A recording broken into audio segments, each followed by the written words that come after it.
İyi akşamlar sayın seyirciler. Bugün yeni bir misafirle birlikte gelecek üzerine konuşacağız. Kendisinin ismi Diyah Polat. Diyah benim son zamanlarda Facebook vasıtasıyla tanıdığım arkadaşlardan bir tanesi. Özellikle ilgimi çekti yazıları. Kendisi Dersim'de, Dersim doğumlu. Kava davasından 15 sene kadar hapis yatmış. Daha sonra şu anda İsviçre'de kalıyor. İsviçre'de dil üzerine ve politika üzerine üniversite eğitimi görmüş bir arkadaş. Özellikle yazıları gerek Nuri Dersim ile ilgili yazdığı yazı serisi ve daha sonra Kürt hareketiyle ilgili yaptığı öneriler benim ilgimi çekti. Kendisinin özel bu konuda önemli görüşleri var. Onu dinlemek istedik. Aslında ben önce Nuri Dersim ile ilgili bir program yapmayı düşünüyordum. Daha sonra seri epeyce uzunca devam etti. Kendisinin de talebi üzerine biz konuyu biraz değiştirdik. Eğer vakit bulursak bu ara Nuri Dersim meselesine de gireceğiz. Kekdiya, hoş geldin. Hoş bulduk Ali. Ben kısaca sizinle ilgili bilgi verdim. Siz isterseniz biraz daha geniş bilgi veriniz kendinizle ilgili. Mutlaka sizin de ekleyecekleriniz vardır. Buyurun, söz sizde. Ben Dersim, Pulur Yasak Bölge doğumluyum. Daha sonra Diyarbakır'da okudum. Sonra İstanbul'da üniversiteyi okurken o zaman işte Kürdistan'da bir mücadele söz konusuydu. Kürdistan'a gitmeye karar verdim. Çalıştım. Kava davasında yattım 15 yıl cezaevinde. Daha sonra kısa bir süre PSK davasından da yattım. 2000'lerde Avrupa'ya geldim. Yani o tarihten itibaren bağımsız olarak duruyorum. Bağımsız politika yapıyorum, yazıyorum. Burada Bern Üniversitesi'nde okudum. İngiliz Dili Edebiyatı ve Siyasal Bilimler okudum. Fakat tabii okuduğum bölümlerle ilgili meslek yapmıyorum. Yani bir miktar dil bilimi okudum ama dil bilimci değilim veya da o mesleği yapmıyorum. Aynı şekilde politolog da değilim. Daha çok politikacı, yazar olarak zaten ekranda göründüğü gibi. Burada bir müzede çalışıyorum. Bağımsız bir Kürt aydını ve yazarı olarak görüyorum kendimi. Evet, teşekkür ederim. Geçmiş olsun. Bu arada hapishaneden, zindandan bahsetmişken biz geçmişte onunla ilgili çeşitli programlar yaptık. Daha doğrusu bir tane program yaptık. Diğer bazı programlarda da bu konuya değindik. Hangi hapishanede yattınız siz? İleride Ben Erzurum, Malatya, Antep, Adana sırayla gitmedim de Manisa, Ermenek, kısa bir süre Elazığ, bu hapishane Malatya'yı söyledim herhalde. evet söylediniz. Evet. Evet. En sonunda Ümraniye, İstanbul Ümraniye'de PSK davasına yattım. Geçmiş olsun. Neyse ileride eğer tekrar Yani çok zaman geçti. Gelirse, gitti artık. Hani geçmiş evet, oldu yani. Konu evet. Tekrar gündeme gelirse hatırlamak için onu sordum. O zaman biz konumuza geçelim. Önce şöyle bir teorik çerçeve belirlemekte fayda var. Bir kere kavramlar milletle ulus aynı mıdır? Milletle ulus arasında ne fark var? Ulus milletin herhangi bir aşamasına mı denk geliyor? Onunla ilgili bir teorik çerçeve, bir açılım yaparsanız epey yararlı olacak. Çünkü ben tarihe bakıyorum, yani tarihin çeşitli dönemlerle ilgili yapılan değerlendirmelerde durmadan diğerleriyle ilgili millet olduklarından bahsediyorlar.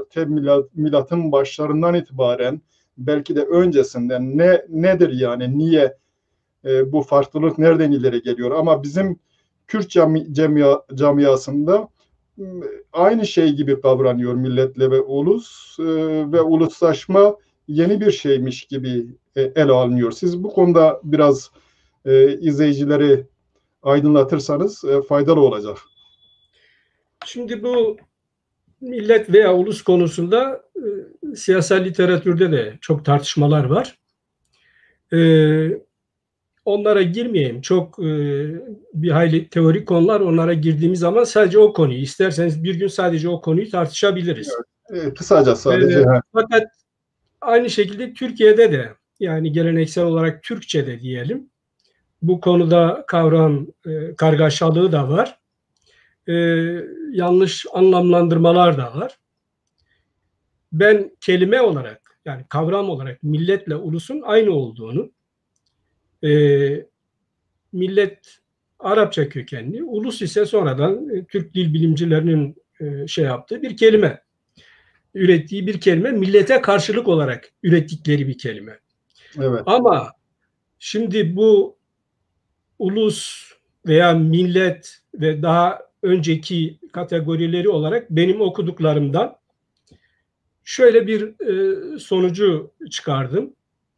Hani bu sadece benim görüşümdür anlamında söylemiyorum. Çünkü ben okuduklarımdan çıkardığım bir görüştür. Başkaları da başka ölçülerde bunu paylaşıyorlar. Pek çok politologlar, akademisyenler paylaşıyorlar.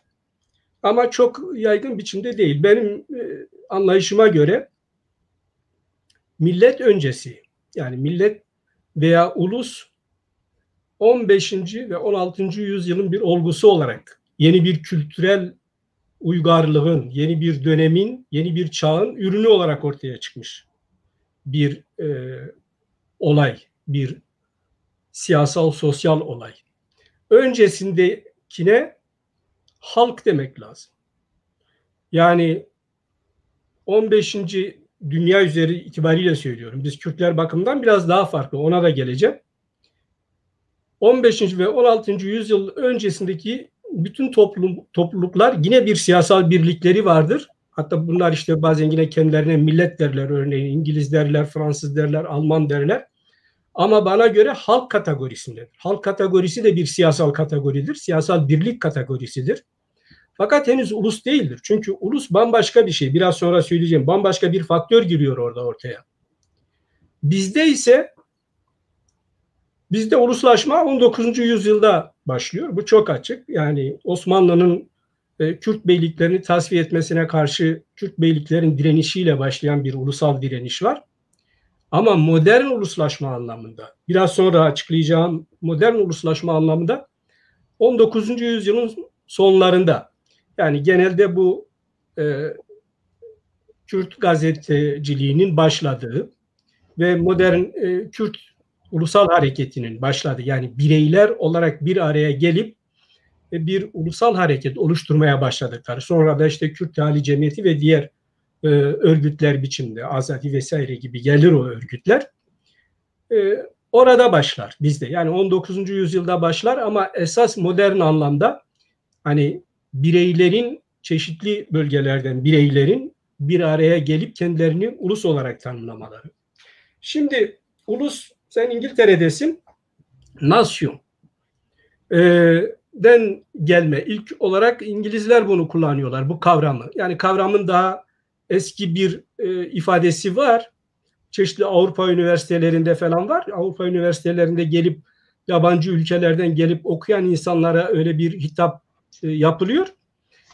Fakat gerçek anlamda ulus İngiltere'de 17. yüzyılın ortalarında, ben şimdi demin 15. 16. yüzyıl dedim ama 15. 16. yüzyılda bunun kültürel, ideolojik, hümanizm dediğimiz ideolojik temelleri oluşuyor. Siyasal olarak uluslaşma 17. yüzyılda İngiltere'de ilk defa ve kendilerine nasyon diyorlar.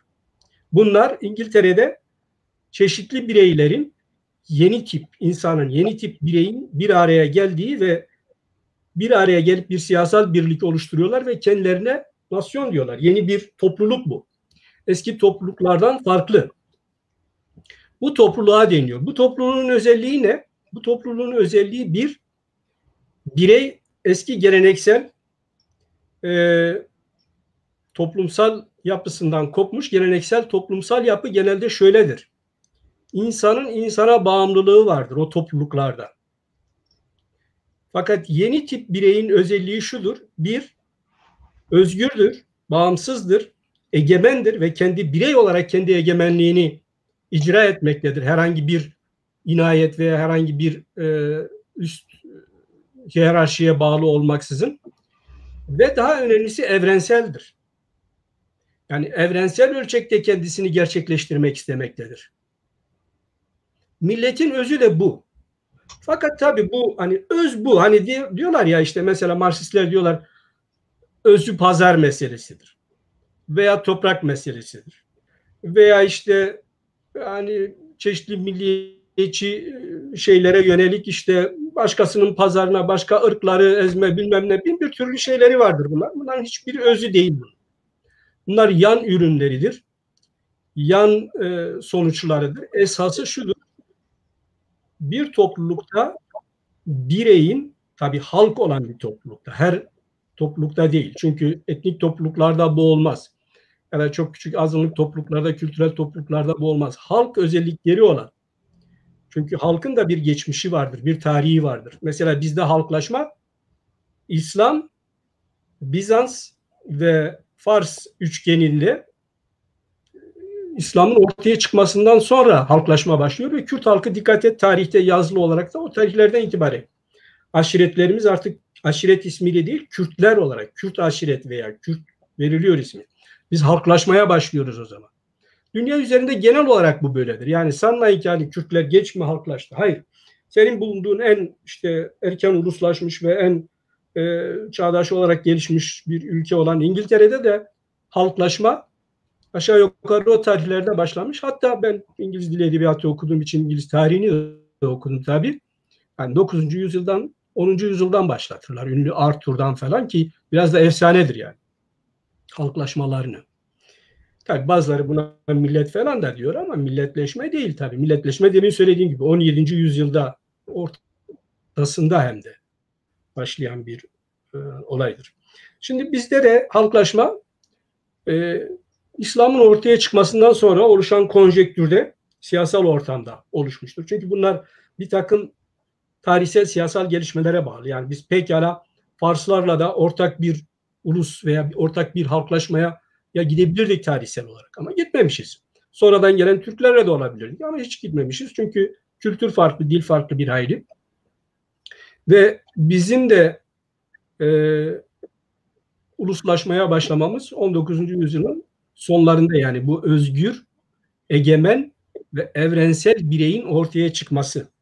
Dikkat et bunların içinde mesela Seyyid Abdülkadir var. Yani daha doğrusu bu bireylerin tümü Kürdistan'ın üst sınıflarıdır. Yani Nuri Dersimi falan pek üst sınıf sayılmaz mesela ama sonuçta bir medreseden geliyor. Bir medrese ailesinden geliyor. Şeye göre yine sıradan köylüye göre üst sınıftan sayılır veya orta sınıftandır en azından. Üst sınıflar ama bunlar başka bir şeyin peşinde. Neyin peşinde? Bu kimisi Alevi, kimisi Sünni, kimisi Hakkari'den, kimisi Dersim'den, Sivas'tan, ta Güney Kürdistan'dan, Süleymaniye'den bunların hepsi bir araya geliyor. İşte Bedirhanların torunları ki başı çeken bir ailedir. Bir araya geliyor ve bir ulus yaratma. Tabii bu bir araya geliş ya hadi birileri kalkıp şimdi öyle söyleyen de var. Ya ulus işte yaratılıyor, birileri kalkıyor. Ya hayır öyle değil. Bu konuda Hegel'i ben tavsiye ederim okumalarını. Çok bu konuları merak eden, akademik olarak incelemek isteyen arkadaşları. Hegel'i okumalarını tavsiye ederim. Yani ulusu yaratan bu bireyler çıkıp iradi olarak hadi gelin bir ulus yaratalım diyerek ulus yaratmış olmuyorlar. Bunun bir tarihsel kültürel birikimi vardır.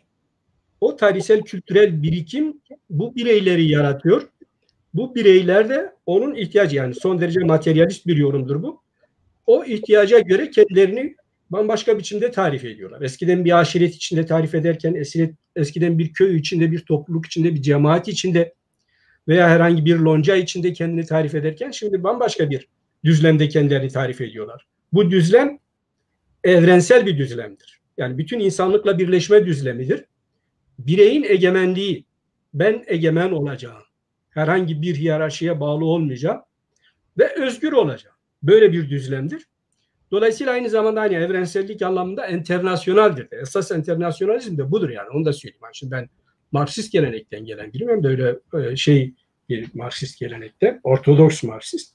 Ama yanlış tabii Marksizmin bu konudaki şeyleri. O, o zaman pardon ben kestim sizi. O zaman ben şöyle bir sonuca varıyorum. Ulus tarihin belli bir gelişim aşamasında onun sonucu olarak modern döneme ait bir kavramdır. Orada hem birey hem de özgür bireylerin katkısıyla bir internasyonalizm yani toplumu tümden düşünme gibi bir şey söz konusu. Tabii. Ulus bir siyasal, kültürel ve ekonomik kategori ama evet. Sadece siyasal, ekonomik ve kültürel kategori sadece ulusla sınırlanmaz. Onun öncesinde de var. Onun öncesindeki topluluklar da kimi zaman nasyon, ulus ismiyle adlandırılmış olmasına rağmen modern ulusa denk düşmüyor. Ama onların da kıymetsiz olduğu anlamına gelmiyor. Eğer bunlar öncesinde bu tür topluluklar varsa bu uluslaşmayı da yeni bir modern dönemde uluslaşmayı da hızlandıran bir etken görevi görmüştür. Evet. Yani şimdi sen de belirttiğin gibi bu 16. 17. yüzyıl öncesindeki duruma da millet veya ulus diyen, bizde de 19. yüzyıl öncesine millet veya ulus diyen insanlar var, politik akademisyenler var. O da öyle bir görüş ama ben o görüşe çok katılmıyorum. Şöyle mesela söyleyeyim, hani İdrisi Bitlisi'nin bir rolü var Kürt beyliklerinin şekillenmesinde. O yüzden işte bir ulusalcı olarak söyleniyor. Yani bir anlamda ulusalcıdır. Ama tabii bana göre halk kategorisi içinde henüz. Yani henüz modern ulus kategorisi içinde değildir. Çünkü İdrisi Bitlisi böyle özgür bireylerin bir araya geldiği bir komün. Ulusun bir özelliği de şudur. Onu ben belki de ihmal ettim anlatırken. Ulus bir komündür. Büyük bir komündür yani. Bu ister kapitalist olsun, ister sosyalist olsun. Orada kapitalist ve sosyalist olma sadece rejim meselesidir. Yani bugün bizim burada gördüğümüz Avrupa'daki bu devletlerin hepsi birer ulus devlettir. Bunların hepsi birer komündür. Şurada bir tane çocuğun doğduğu zaman bu komünün üyesi olarak kaydedilir. Bu sadece bu aileye ait değildir, bu komüne aittir. Bütün sorumluluğu o komün alır. Ama rejim kapitalist bir rejimdir. Sermaye ve kârı esas alan bir rejimdir. Ama bu sosyalist de olabilir. Yani mesela Sovyetler Birliği'nde sosyalist oldu. Sovyetler Birliği'nde kurulan devletlerin, federal cumhuriyetlerin hepsi birer ulus devletti aslında. Rusya'daki de bir ulus devletti. Yani Merkezi Rus Devleti de bir ulus devletti. Ama rejimleri sosyalistti. Bizim sonradan geldiğim nokta itibariyle beğenmediğim bir rejimdi, ayrı bir rol. Totaliterdi, antidemokratikti vesaire falan ama hani bir sosyalist bir rejimdi. Ama o da bir ulus devletti. Zaten çağımızda İran'da mesela şu anda hani İslami bir rejimdir. Suudi Arabistan İslami bir rejimdir. Bunlar da ulus devletlerdir. Ama bunlar defolu ulus devletlerdir. TC'de öyle mesela. Defolu ulus devlet. Bunlara defolu derler ya da haydut derler. Yani siyasal literatürde bunlara böyle söylenir. Eğer gerçek hani bir İsviçre gibi, İngiltere gibi, Fransa gibi, Almanya gibi tam temel hak ve özgürlükleri ulusu belirleyen temel hak ve özgürlükleri ideolojinin gereklerine göre, hukukuna göre hareket etmiyorlarsa o tür devletler de ulus devletlerdir. Nitekim Birleşmiş Milletler'in üyeleridirler. Ama defolu devletler denir veya haydut devletler denir bunlara. Siyasal literatürde. Şimdi İdrisi Bitlisi'den bahsettiniz. İdrisi Bitlisi yani birlikte rol oynamış. Olumlu ya da olumsuz. Fakat şimdi eğer ulus dini temellere dayanan bir topluluk olsa o dini temellere dayanan bir ulusun harcı olamaz mıydı? Çünkü sekteryen bir çizgisi var. Yani sekteryen dini bir çizgisi var. Onun öyle bir topluluğun şeyi olabilir ama modern döneme denk düşmüyor. Şimdi yani İdris Bitlisi tabii ki modern bir ulusalcı değil. Yani Kürt beyliklerinin korunması anlamında bana göre halk kategorisinde bir milliyetçi sayılabilir tırnak içinde. Yani o zamanki milliyetçilik kısmi bir milliyetçiliktir. Aynı şekilde mesela Ahmet Hani ile ilgili hani sosyal medyada bazen tartışmalarda örnekler veriliyor.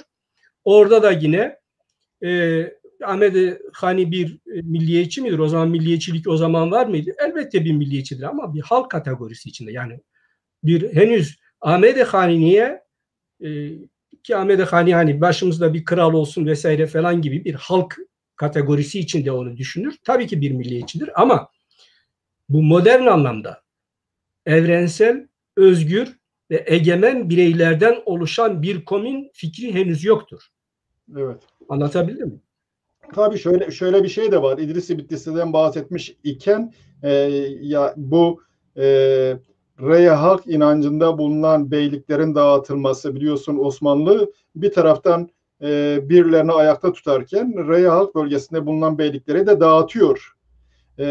Dolayısıyla neye faydası olmuş, neye zararı olmuş gibi ortak bir ulustan bahsedecek olursak o zaman ortak ulusun harcı olamaz, yani bütün topluluğu kapsayan, bütün topluluğun üyelerine, bireylerine eşit muamele yapan, zaten modern denen dediğimiz eşit haklar, eşit bireyler temelinde yükselen bir topluluktan bahsediyoruz. Siyasal modelden bahsediyoruz, değil mi?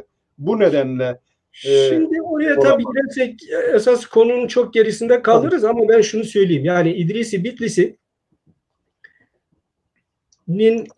geçmişinde bir Alici diyeyim. Yani Alevi demeyeyim de bir Alici geçmişi de vardır. Evet. Nurbakşi tarikatındandır. Alici bir tarikattır. Evet, iyidir, evet. Ve İdris-i Bitlisi'nin asıl hayatı da İran'da geçmiştir. Dolayısıyla yani öyle bir anti Alevi veya anti Hak vesaireden ziyade o dönemki siyasal olaylar, yani o dönemki siyasal olaylar İran Şahı'yla Türk İmparatoru ya da Osmanlı İmparatoru arasındaki bir savaş ve bu savaşta zaman zaman bu tarafta zaman zaman o tarafta yer alması söz konusu. Ama mesela İdris-i Bitlisi'nin hazırladığı antlaşmada Çemizgezek Bey'i de var. Hatta Çemizgezek Bey ile birlikte savaşa katıldıkları da var. Yani bunlar hep koşullara göre, duruma göre değişen şeylerdir. Oradan kesin işte İdris-i Bitlisi bir taraf veya işte bir Alevi karşıtı vesaire gibi bir sonuca çok gitmemek lazım. Şeref Hanların yani bir iktidar meselesidir bu. Buralarda da Avrupa'da da 15. 16. yüzyılda ta 17. yüzyıla kadar bölgeler dinsel savaşlara girmişlerdir. Aynı halklardır. Yani aynı halktır. Siyasal olarak aynı halktır. Alman halkıdır. Ta bizim burada 19. yüzyılın başlarına kadar Zürih'le Luzern'le bu Bern yani savaşmıştır. Yani bu tür şeyler daha çok siyasal sebeplerdir.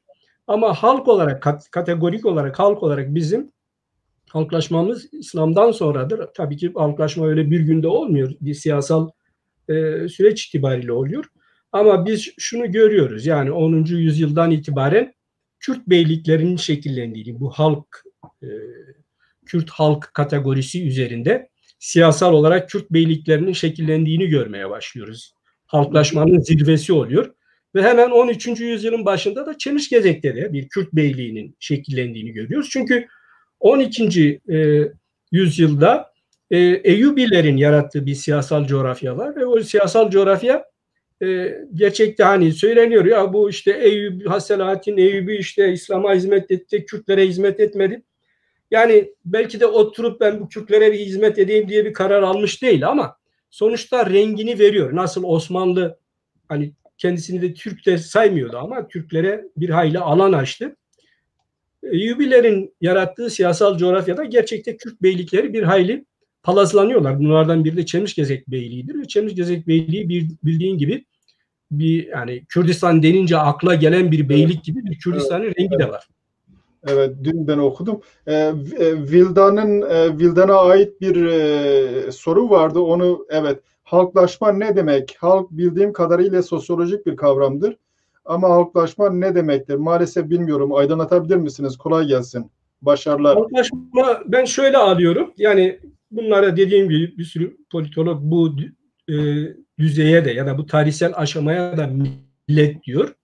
Ama ben millet demiyorum çünkü benim millet tarifimi demin söyledim. Yani evrensel, özgür ve egemen bireyin ortaya çıktığı dönem ancak bir millet dönemidir.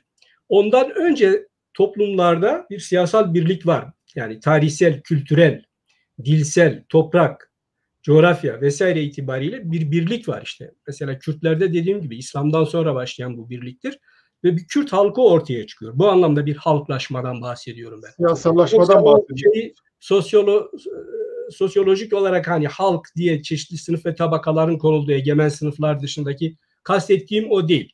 Yani Kürt kimlikli bir halklaşmanın siyasal olarak ortaya çıkması anlamında. Ondan öncesi mesela yani İslam'dan önceki Kürtlerin durumuna ben Proto-Kürt diyorum. Yani Proto-Kürt halkı diyorum. Yani tam bir Kürt halkından bahsedemeyiz. Kürt halklaşmasından ve siyasal olarak Kürt halklaşmasından. Ama Kürtler var tabii. Proto-Kürttür. Ta eski yüzyıllara kadar falan, 1000 yıllara kadar giderler. O döneme de ben Proto-Kürt diyorum. Şimdi bu benim okumalarımdan çıkardığım sonuç tabii. Herkes buna katılmak zorunda değildir. Ama bu tartışmaya getiriyorum. Arkadaşlar inceleyebilirler. O zaman millet öncesine de proto millet diyebiliriz. Yani halk deniyor. Bir kimlik var çünkü. Bir milli kimlik var orada. Ama halk olarak, halk kategorisi olarak var. Çünkü hala insanın insana bağımlılığı diye bir şey var. Yani henüz bir komün yok. Ama millet öyle değil. Millet bir komündür. Farkı orada. Ve bambaşka bir düzlemdir. Evrensel bir düzlemdedir. Yani bütün insanlıkla birleşme düzlemidir. Orada henüz bütün insanlıkla birleşme düzlemi yok. Yani halk aşamasında, siyasal halk anlamında. Dolayısıyla yeni aşamada aşiretler zayıflamış oluyor. O zaman bireyler ortaya çıkıyor değil mi? Onu da Tabii bir öngörüyor. kültürdür bu. Bir kültürdür. Evet. Bu kültür önce Batı Avrupa'da ortaya çıkıyor. Bir çağdır. Bir uygarlık çağıdır. Yani ben hani bir yazımda da okumuşsam belirtiyorum. Bir işte toplayıcı ve avcı topluluklar, sonra yerleşik topluluklar ve bir de uluslaşan, evrenselleşen topluluk diye ben dünya üçe ayırıyorum insanlık tarihini.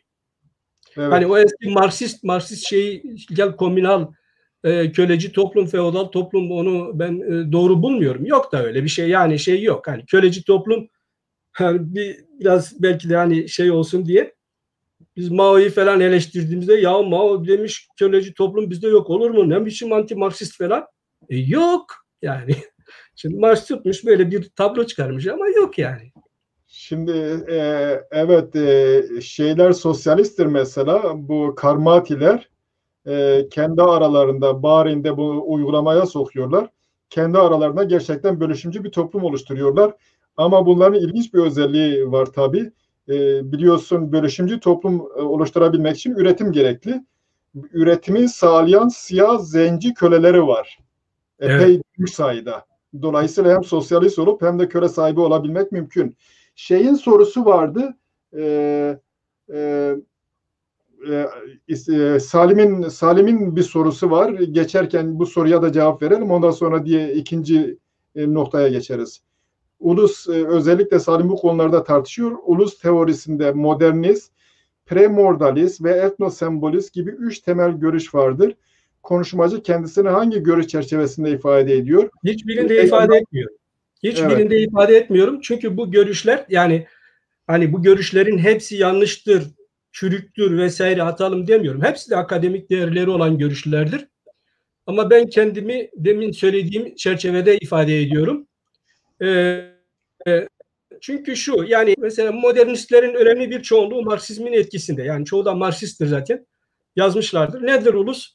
Bir pazar sorunu. İşte birileri kalkmış hadi gelin bir ulus kuralım. Böyle son derece idealist.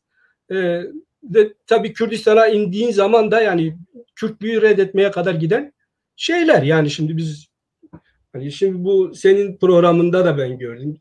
Değerli Seyda Alpişen'in programında da gördüm. Bazı arkadaşlar dediler ki ya işte biz işte iyi milliyetçiydik, işte demin söylediğim Vildan arkadaş da vardı onlar. Ya tamam, biz evet bir bağımsız Kürdistan falan savunuyorduk ama yani orada çok iyi milliyetçi olduğumuzu söyleyemem. Neyi savunuyorduk? Yani biz diyorduk ki işte falan sınıflarla ittifak yapıp falan sınıfları tasfiye edeceğiz. Demokratik devrimi yapacağız. Milli demokratik devrim, işte onunla iktidara geldikten sonra öbür sınıfları mahvedeceğiz, ayaklarını ellerini kıracağız. Bu ulus değil yani. Şimdi bu milliyetçilik değil yani. Milliyetçilik, bütün Kürtler kardeştir kardeşim. Milliyetçilik bu. Bütün Evet, Kürtler kardeştir. evet, evet. O durmadan sorular geliyor ama bu soru değil ama e, neyse, ileride tekrar soruları ele alırız çünkü Ben eğer böyle, söyleyeyim evet, yani, bu Keser arkadaşın şeyin başını okuyabildim. Ulus olunmaz, yaratılır, o doğru değil. İşte mesela bir sürü Marksist şeyin tavrı öyledir. Modernist, Marksist şeylerin teorileri öyledir. O doğru değil. Yani biz kendimizden söyleyelim. Kim geldi bana sana, sen işte diyelim Sivaslı olduğunu biliyorum senin. Sivas'tan öbürü, işte Hakkari'den öbürü, işte Urfa'dan hangi melek geldi, hangi peygamber geldi de hepimize böyle kulağımıza fısıldadı birden. Bu bir kültürdü gelişti. Biz o kültürün içine büyüdük. Doğmadıysak da o kültürün içine büyüdük. Baktık bir ulusuz ve yani bir kültür varsa sen ulusalcılık yaparsın. O kültür yoksa, o kültürel düzey yoksa sen ulusalcılık yapamazsın. Kültür dediğim burada bir tarihsel aşama, toplumsal tarihsel aşama olarak alıyorum. Yani kültürü burada maddi manevi bütün insanlığın yarattığı şeyler itibariyle alıyorum. Yoksa bu gelenek, tabii, folklor anlamında değil yani. tabii bir, Dolayısıyla biz o kültürün ürünü olarak, dikkat et, bütün köylerde, istisnasız Kürdistan'ın bütün köylerinde gençler, az çok okumuş, bu kavram ve kategorilerle tanışmış gençler sel gibi aktılar bu alana. Sel gibi. Kendiliğinden. Ben kendim gidip Kürdistan'da çalışma yapmış bir insanım. Gittiğim zaman şaşırdım, ya bunlar hangi okulda okumuş? Kim bunları götürmüş? Bir milliyetçi okulda bunları okutmuş. Adeta bu uzayda bir yerlerde bunları okutmuş. Hepsi benimle aynı noktada. Neyi söylüyorsam doğru buluyorlar ve heyecanla, sevgiyle, özlemle ona katılıyorlar. Bu nedir? Bu bir kültürdür. peki şeyin payı yok mu bunda? Devletin ya da ötekinin seni ötekileştirmesinin payı yok mu? Ayrımcılığın. Mutlaka. Bu Evet, ta halklaşmadan beri var. Bizim halklaşma dönemimizden beri işte Behter, Rome, Tunne vesaire gibi halkımızın diline de yerleşmiş şeylerdir. Romhat bilmem ne, hani Rom askeri geldi anlamında. Bunlar hepsi vardır ama yani dediğim gibi yani ulus öyle bir boyutla ele alınacak bir şey değil. Pek çok siyasal, özellikle de tabii siyasal şeyi çok önemlidir.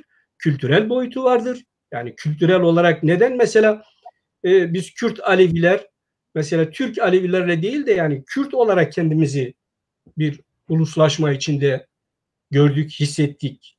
Mesela bu bir kültürel faktör. Dil faktörü vardır, toprak faktörü vardır, coğrafya faktörü vardır. Bütün bunlar hepsi faktördür.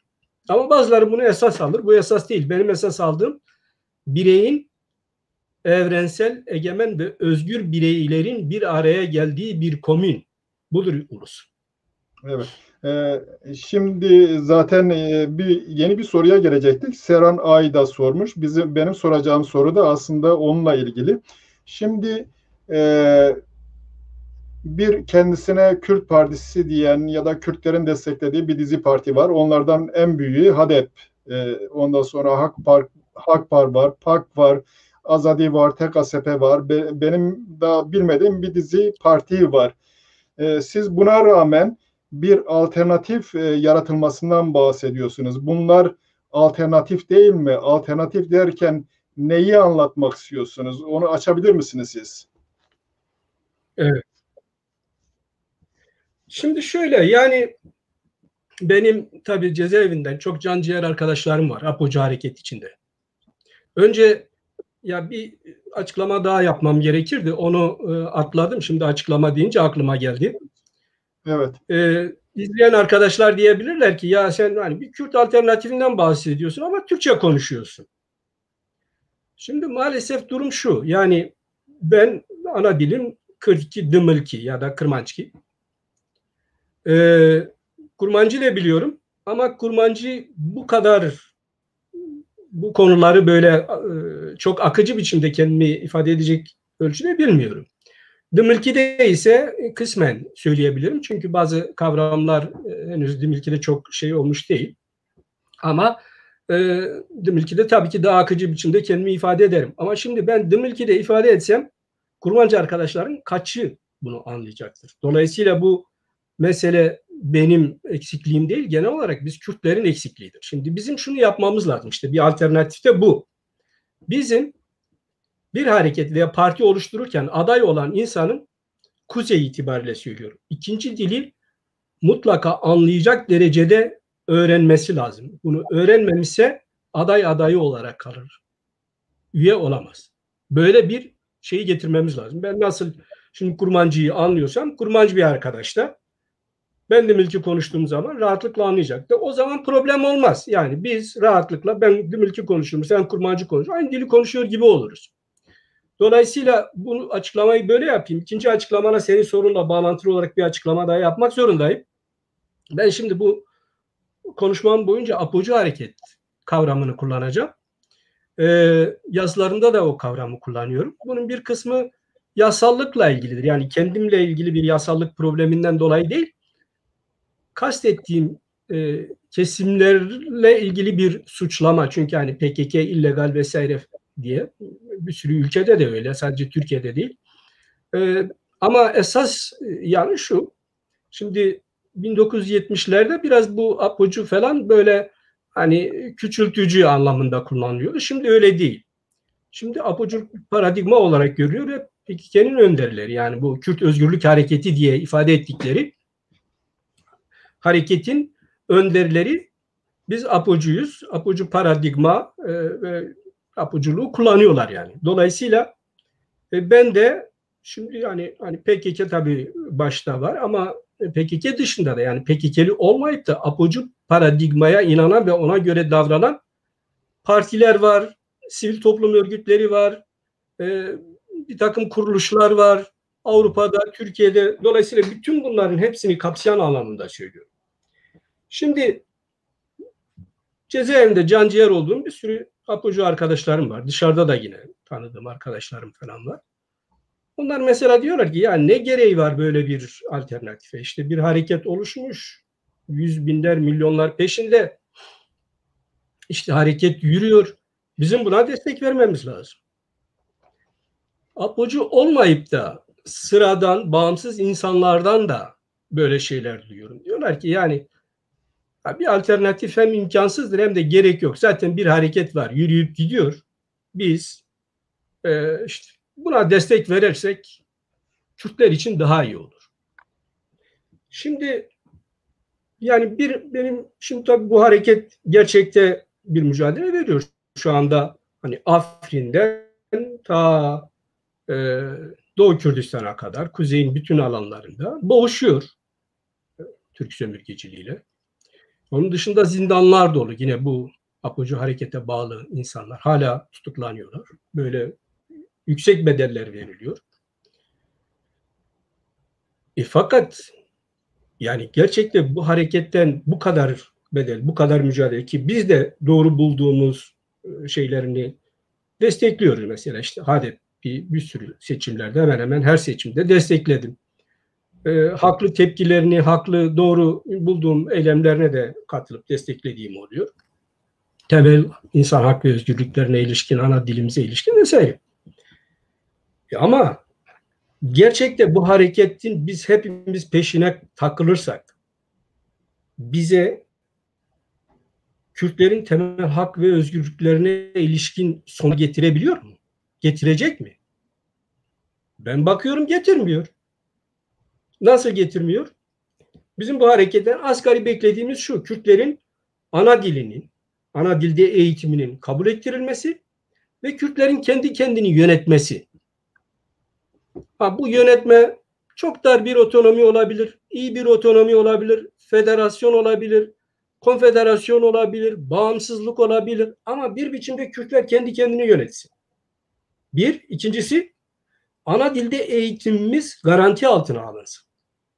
Fakat maalesef bu hareketin hedeflerine baktığımızda bütün bu bedellerine, fedakarlıklarına rağmen böyle bir sonuç getirmeyeceğini görüyoruz hedeflerinde. Neden? Hedefleri şu. Bir konfederal toplum kurmayı hedefliyorlar. Yani herhangi bir otonomi, ki bu ulus devlet oluyor, herhangi bir otonomi talepleri yok. Demokratik özellik diyorlar ama demokratik özellik ilkeleri konfederal toplumdur. Nasıldır konfederal toplum? Konfederal toplum şöyle. Yani çeşitli toplumsal örgütler, yani diyelim ki kadın örgütleri, diğer sivil toplum örgütleri, sendikalar, çeşitli işte insan hak ve özgürlüklerine ilişkin veya çeşitli sınıfsal kategorilerde örgütlenmiş örgütlenmeler, hatta aşiretler diye Öcalan'ın yazılarında da var. Bütün bunlar birleşiyor. Bir çatı altında birleşiyorlar ve bir toplumsal örgütlenme oluşturuyorlar. Devlet olmayan bir örgütlenme. Buna demokratik özellik de diyorlar, konfederal toplum da diyorlar. Şimdi bu konfederal toplumda diyelim ki, yani tabii bana göre hiç olmayacak bir şey, yani zorlasan da olmayacak bir şey. Diyelim ki çok zorladık, hepimiz de kamçılarla zorladık. Olduğu zaman da 3 gün bile toplumsal hayatı sürdüremeyecek bir form. Ama yani diyelim ki öyle değil de birkaç yıl sürdü. Şimdi bir taraftan da şunu söylüyorlar mesela. Devleti biz tanıyacağız diyorlar. Yani Türkiye Cumhuriyeti Devleti'ni tanıyacağız. Yani Türkiye Cumhuriyeti Devleti Kürdistan'da var olmaya devam edecek. Peki Türkiye Cumhuriyeti Devleti Kürdistan'da var olmaya devam ettiğinde bizden vergi isteyecek mi? İsteyecek. Biz vergi verecek miyiz onlara? Evet. Bir vergi oraya vereceğiz, bir vergi de konfederal topluma vereceğiz. Saçma, yani garip değil mi? Ama bundan daha başka şeyler de var da uzatmamak için, çünkü başka konulara esas alternatife girmek için kısa kesiyorum. Şimdi Türkiye Cumhuriyeti Devleti var olduğuna göre ana dilde eğitimi, yani Türkçe olarak okullarını devam ettirecek mi? Ettirecek. Herhalde vazgeçecek değil bundan. Hani okulları bize teslim edecek derse bu başka bir şeydir. O zaman bir ulus devlet kurulur. Ona geleceğim şimdi. Ama Türkiye Cumhuriyeti Devleti Kürdistan'da okulları devam ettirecekse, Türkçe bize eğitim verecekse, çocuklarımıza eğitim verecekse, bizim çocuklarımız konfederal toplumda dili yani Kürtçeyi ne öğrenecekler? Yani sadece öğretim dili olarak öğrenecekler diyelim. Hani eğitim dili olarak değil, öğretim dili. Çünkü Türkiye Cumhuriyeti Devleti'nin okullarından mezun olan şeyler toplumsal hayatın bütün alanlarında Türkçe olarak görev almaya devam edecekler. Dolayısıyla Türkiye Cumhuriyeti Devleti'nin oradaki kurumlarında yine Türk olarak kurumlarda görevlerini alacaklar. Bizim konfederal toplumda da sadece gidip dillerini bir ölçüde öğrenecekler. Benim kurmancı öğrendiğim kadar veya herhangi bir kurmancının Dimilki öğrenmesi gibi, adeta yabancı dil gibi biraz dil öğrenecekler. Bu kadar. Şimdi dolayısıyla iki şey oluyor. Bir, Türkiye Cumhuriyeti Devleti bizi yönetmeye devam edecek ve ana dilde eğitimimiz de gerçekleşmemiş olacak. Ya biz bu hareketten hiç olmasa bir ana dilden eğitimle bizim kendi kendimizi yönetmemizi biz istiyorduk. Şimdi hatırlarsan, yani bu konfederal toplumun bir proto örgütlenmesi olarak Demokratik Toplum Kongresi vardı, yani meşru yasal zeminde. Bir ara Bülent Arınç'a sordular, ya ne oluyor, işte olur kuruluyor muruluyor falan, bir şeyler oluyor, bu ne? Ya dedi, hiç şey yapmayın dedi. Onlar çaylarını içerler, kalkar giderler. Şimdi bize önerilen böyle bir şey. Çay içip kalkıp gitmek. Yani toplumsal hayatın bütün alanlarında kendi ana dilimizde, kendi kurumlarımızda çalışma gibi bir şey oluşmuyor. Ve biz kendi kendimizi yönetemiyoruz. Herhangi bir statüde oluşmuyor bu formülle. Dolayısıyla böyle olduğu için, ama ben şunu biliyorum yani. Apocu hareket içinde pek çok insan demokratik özellik deyince gerçekte hiç olmasa bir özerk yönetim, yani bizim kendi kendimizi yönetebileceğimiz bir özerk yönetim ve ana dilimizde eğitim yapacağımız bir düzeyin, bir sürecin, bir statünün geleceğini zannediyor. Ve umuyor ve istiyor. Yani %70'i 80'inin durumu budur. Dolayısıyla hem Apocu Hareket içindeki bu kesimin gerçekte bu istediği, özlediği noktada hareket etmesi ve Apocu Hareket içinde bir şeyi sağlayabilmesi, hem de yani bizim kendi kendimizi yönetmemiz ve ana dilde eğitim hakkımızı elde edebilmemiz için bir alternatif çalışmaya, örgütlenmeye ihtiyaç var. Bir başka boyutu daha var. Mesela şimdi bu hareket yani hiçbir ulusal, ben iddia ediyorum, hiçbir ulusal kurtuluş hareketinde olmadığı kadar bedel ödemiştir. Olmadığı kadar Kürt halkından destek almıştır. O kadar büyük baskılara, şiddete rağmen, işte bu helikopterden atılmalar da son örnekleri bunları. Ama hala uluslararası zeminde bu hareket muhatap alınmıyor. Ya niye muhatap alınmıyorsunuz? Ne oluyor diye sorduğumuzda diyorlar ki ya bunlar kapitalist modernitedir. Biz demokratik moderniteyiz. Yeni bir uygarlık yaratacağız. O yüzden bu eski uygarlıktır. Bunlar o yüzden bizi tanımıyorlar, bizi sevmiyorlar. Gerçekte ise öyle değil yani. Bir kere yeni bir uygarlık falan yaratmanın imkanı yok. İçinde bulunduğumuz uygarlık tek bir uygarlıktır. Yani bambaşka bir uygarlık. Bu uygarlık tarihin bize verdiği bir uygarlıktır. Sen kendi iradenle tutup yepyeni bir uygarlık yaratamazsın. Rejim yaratabilirsin. Yepyeni bir rejim yaratabilirsin. Sosyalist bir rejim yaratabilirsin. Buna bir şey demiyorum. Ama bu insanların, yani bu mesela Batılı uluslararası toplumun baktığı durum şu. Yani onlar da görüyorlar, bakıyorlar ki ya bu Kürtler adına bunları muhatap alacağız ama bunlar bir şey istemiyor ki. Ve bu yüzden de herhangi bir muhataplık söz konusu olmuyor. Bu Rojava'da bile yaşandı yani. Rojava gibi çok özgün konjektüründe işi bir faktörün olduğu bir yerde hala bak dikkat et. Bu yeni Kürt oluşumuyla birlikte bir uluslararası zeminde temsili sağlamaya çalışıyorlar. Ve bir de bu demin söylediğim konfederal toplum, demokratik özerk vesaire gibi projeyi reddettirme temelinde. Aksi takdirde eğer bu sağlanmazsa bak Rojava'da da hiçbir şekilde muhatap alınmayacak. Çünkü şundan dolayı alınmıyor. Yani alınmamasının sebebi onların iddia ettiği gibi demokratik modernite, yepyeni bir uygarlık vesaire falan değil. Herkes de bilir ki bunlar yani günün şeyleri. Kimse oturduğu yerde başka bir uygarlık yaratamaz. Başka bir rejim yaratabilirsin. Rejim problem değil burada. Problem senin oturduğun yer itibariyle, tuttuğun tutum itibariyle sen bir şey istemiyorsun.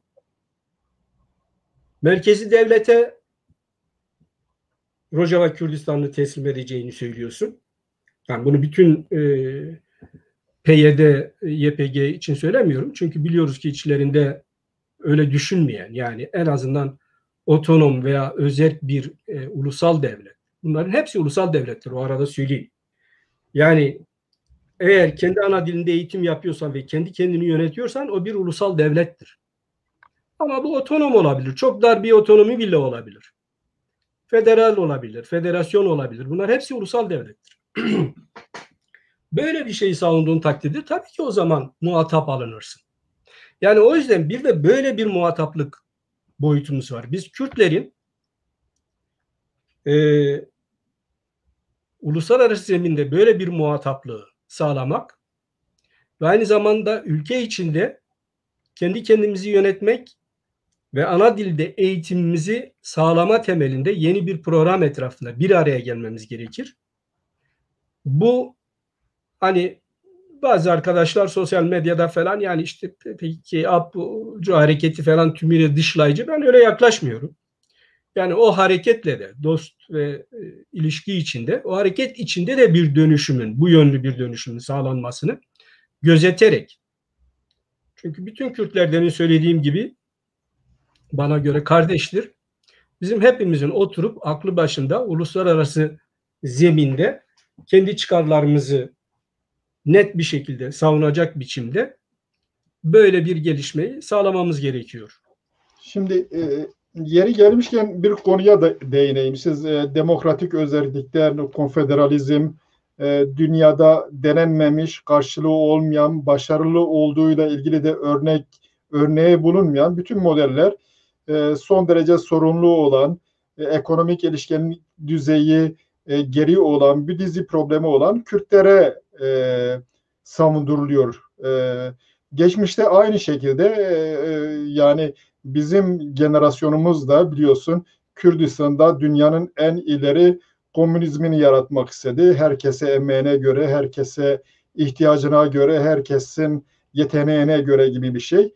Bunlar olmayacak şeyler. Yani karşılığı bulunmayan, sadece ajitatif olan şeyler. Elbette daha fazla, daha eşit bir toplum olabilir ama bu şekilde bir eşitlik böyle insanları melek sayma gibi bir şeyden kaynaklanıyor. Acaba bu bilinçli, özellikle bilinçli olarak mı alevlendiriliyor belli bir potansiyeli tarumar edebilmek için? Tabii ki yani İmralı'da hazırlanan bir takım dosyalar var. Bu dosyalar üzerinden bunlar geliyor ama Türkiye'de, Kürdistan'da yani işte Kürt Özgürlük Hareketi diyorlar. Apocu hareket içinde bunları özellikle köpürten şeyler var. Yani bunların bir kısmı, yani şimdi kendimden de örnek verebilirim. Şimdi mesela diyelim ki ben geçmişte hani Kava geleneğinde Enver Hoca gibi saçma bir şeyi bile savunma durumunda kalmışım. Örgüt öyle istiyor diye, örgüt öyle savunuyor diye, örgüt savunmak için savunmuşumdur yani. Şimdi böyle samimi davasına, arkadaşlarına, örgütüne bağlı arkadaşlar var. Böyle savunuyorlar. Ama bir kısmı da bilinçli olarak, özellikle mesela Türk solundan falan var HDP içinde.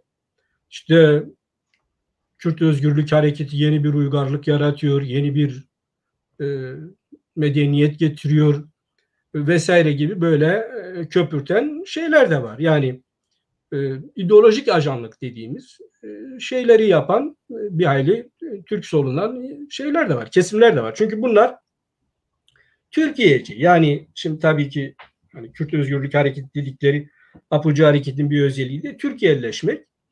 Bunlar Türk ulusalcılar, yani bu Türk solunun bu insanları. Bir hayli de okumuşlar, yani az laf yapan insanlar. Türk ulusalcılardır. Yani Türk ulusal komününde belki sosyal, demokrat veya sosyalist, ilerici vesaire ama Türk ulusal komününde kendisini ifade etmek istiyor ve hatta şunu bile söyleyebilirim.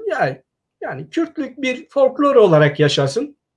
Bir dil, biraz folklor vesaire biçiminde yaşasın ama yani ana dil boş ver. Yani bu hani olmaz bu saatten sonra. Hepimiz Türkçe daha güzel anlaşıyoruz vesaire. Bu mantıkta insanlar.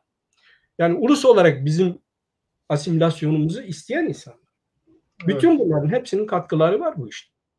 Şimdi sizin anlattıklarınızdan ben demokrasi mücadelesine karşı olmadığınızı, aksine Kürtlerin kendileriyle ilgili talepte bulunmasının, o taleplerin karşılanmasının demokratik mücadelenin bir parçası olacağını ve Türkiye'yi de demokratikleştireceğini anlıyorum. Doğru mu acaba anladım?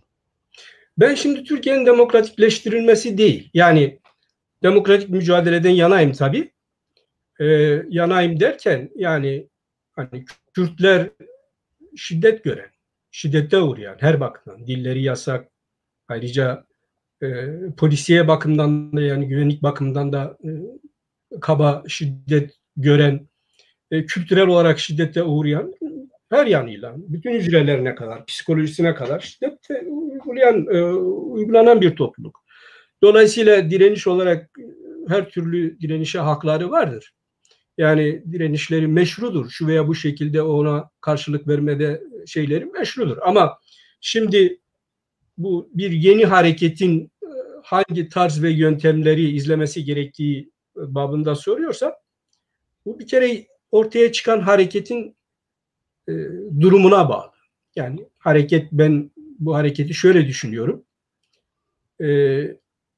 Apocu hareket dışındaki bütün kesimler, buna İslami hareketler dahil, Hizbullah hariç.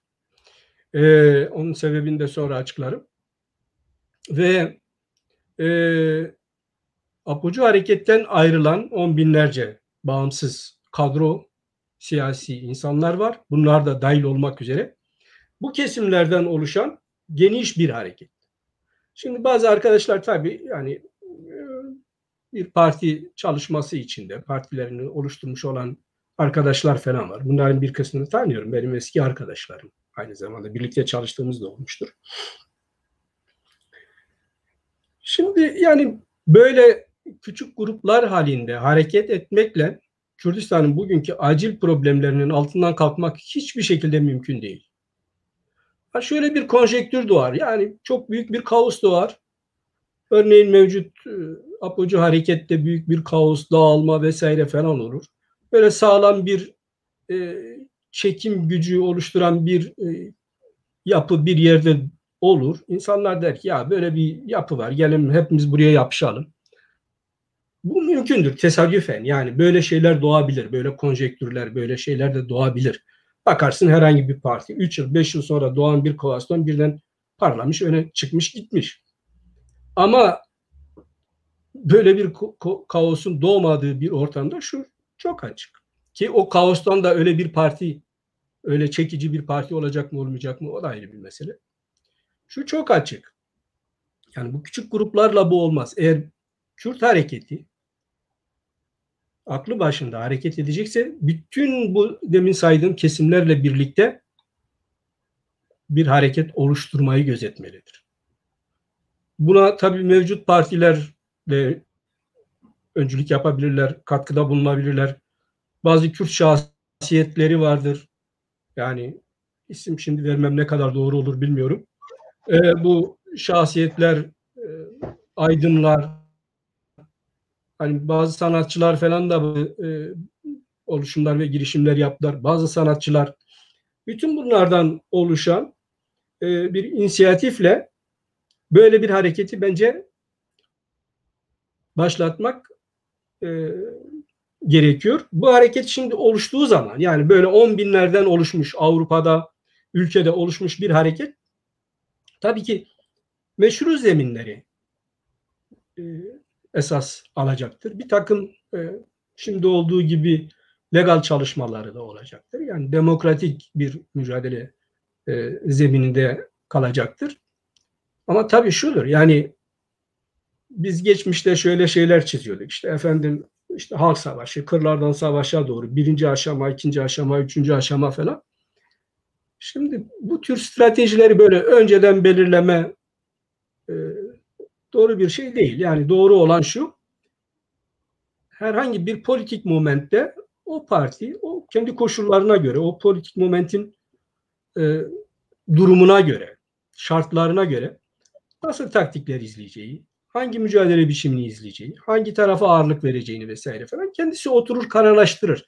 Yani ben daha çok kendi tecrübelerimden çıkardım. Böyle politik momentleri doğru olarak kovalayarak, doğru taktikler izleyerek ilerlenirse daha başarılı olunur. Herhangi bir strateji. Tabii ki Kürtlerin şu stratejisi olacaktır. Yani bir, ana dilde eğitim. İki, kendi kendimizi yönetmemiz. Bu kendi kendini yönetmemiz bağımsızlık da olabilir, federasyon da olabilir, otonomi de olabilir. Bu arada yani onu da belirteyim. Bu hareket içinde salt otonomiyi savunanlar da yer alabilir. Federasyonu savunanlar da yer alabilir. Bağımsızlığı savunanlar da yer alabilir. Hepsi de burada yer alabilir. Bu bir kongre tarzı bir hareket olabilir. Sosyalistler de yer alabilir. Milliyetçi bir parti olacak. Yani Kürtlerin resmi olarak tanınmasını ve temsilini sağlayacak, Kürtlerin bir meclis hedefi olan bir siyasal oluşum. Bunun içerisinde çeşitli görüşler olacaktır, olmalıdır da. Ben onu anlıyorum. Sadece bir meclis değil de yani bir mücadele olacak. Yani şimdi bir çalışma olacak, bir mücadele olacak, bir örgütlenme olacak, bir toplanma olacak, bir kitleselleşme olacak. Bütün bunları gözetecek. Tabii bunu neyle yapacak? Yeni bir ideolojiyle yapması lazım. İşte milliyetçi bir ideolojiyle yapması lazım. Dolayısıyla bizim şimdiye kadar eksik bıraktığımız noktalardan biri de bu. Bilmiyorum ne kadar zamanımız kaldı. Evet, zamanımız var. Sadece ben bir şey söyleyeyim. Yani siz Evet. bir tarafı eleştirdiniz. Sizin gibi bir tarafı eleştiren başka insanlar da var. Hatta bunlardan bir kısmı şeyin ibreyi fazla da kaçırarak devletin politikalarına yarayacak şeyler de yapıyor olabilir. Ama bir tarafın siyasal hedefleri yok. Diğer taraflarda diyorlar bizim çok büyük siyasal hedeflerimiz var. Ama birlikte olabilmek için, siyasal olarak kendilerini hissettirebilmek için herhangi bir adım atmıyorlar. Sonuçta aynı yere çıkmıyor mu? Büyük hedefler önüne koyup da hiçbir şey yapamamakla hedef koymayıp da çok şey yapmak. Sonuçta aynı sonuca yol açmıyor mu? Yani çözümsüzlüğe hizmet etmiyor mu?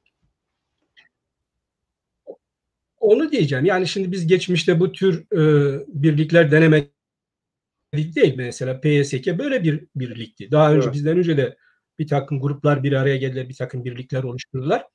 Ama bunun başarılamamasının en temel sebeplerinden biri ideolojik paradigma. Yani Evet. ideolojik paradigmatik olarak biz kendimizi doğru donatamamıştık. Dolayısıyla benim o yüzden önerdiğim birinci nokta, milliyetçiliği çok iyi anlamak lazım. Milliyetçilik nedir? Demin konunun başında birazcık açtık. Tabii geniş bir konu, geniş okumaları gerektiren bir konu.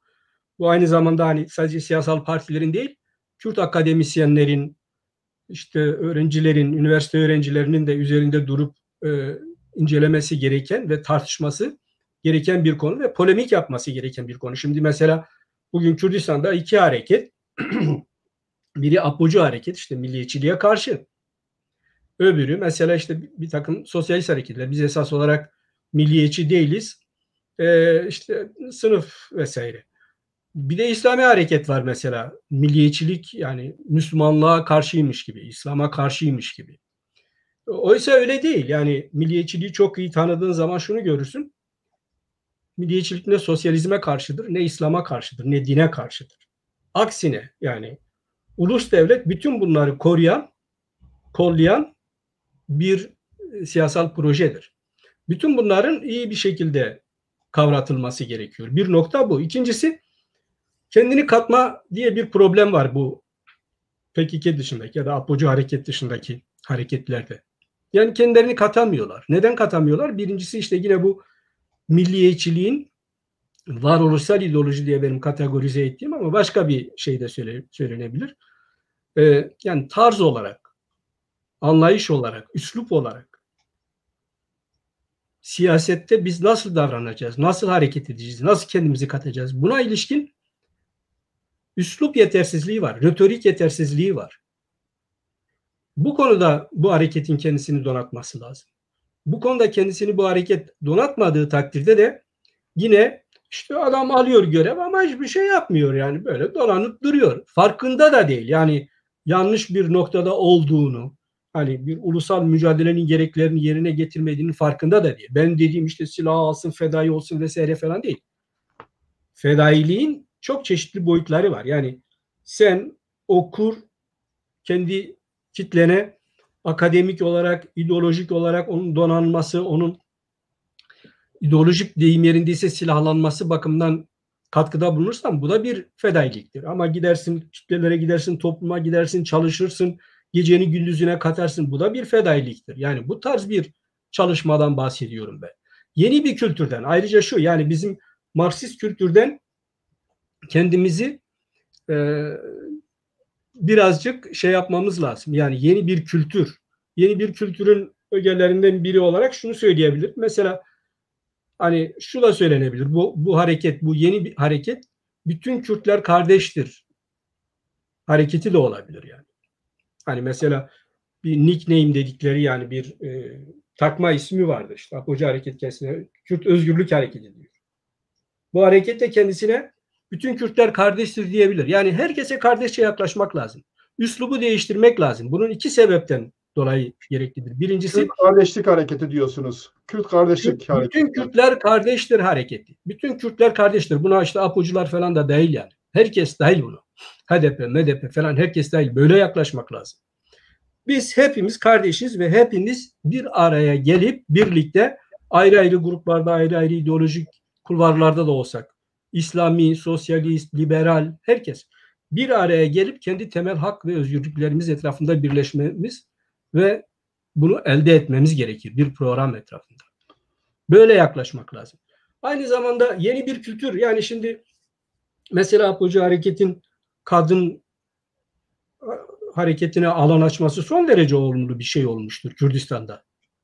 Yani bu tarz kadına, gençliğe, ama eski hani Marksist anlayıştaki gibi değil. Yani partinin işte yan aparatları gibi yaklaşmak değil. Maalesef Apocu Hareket'te hala o var.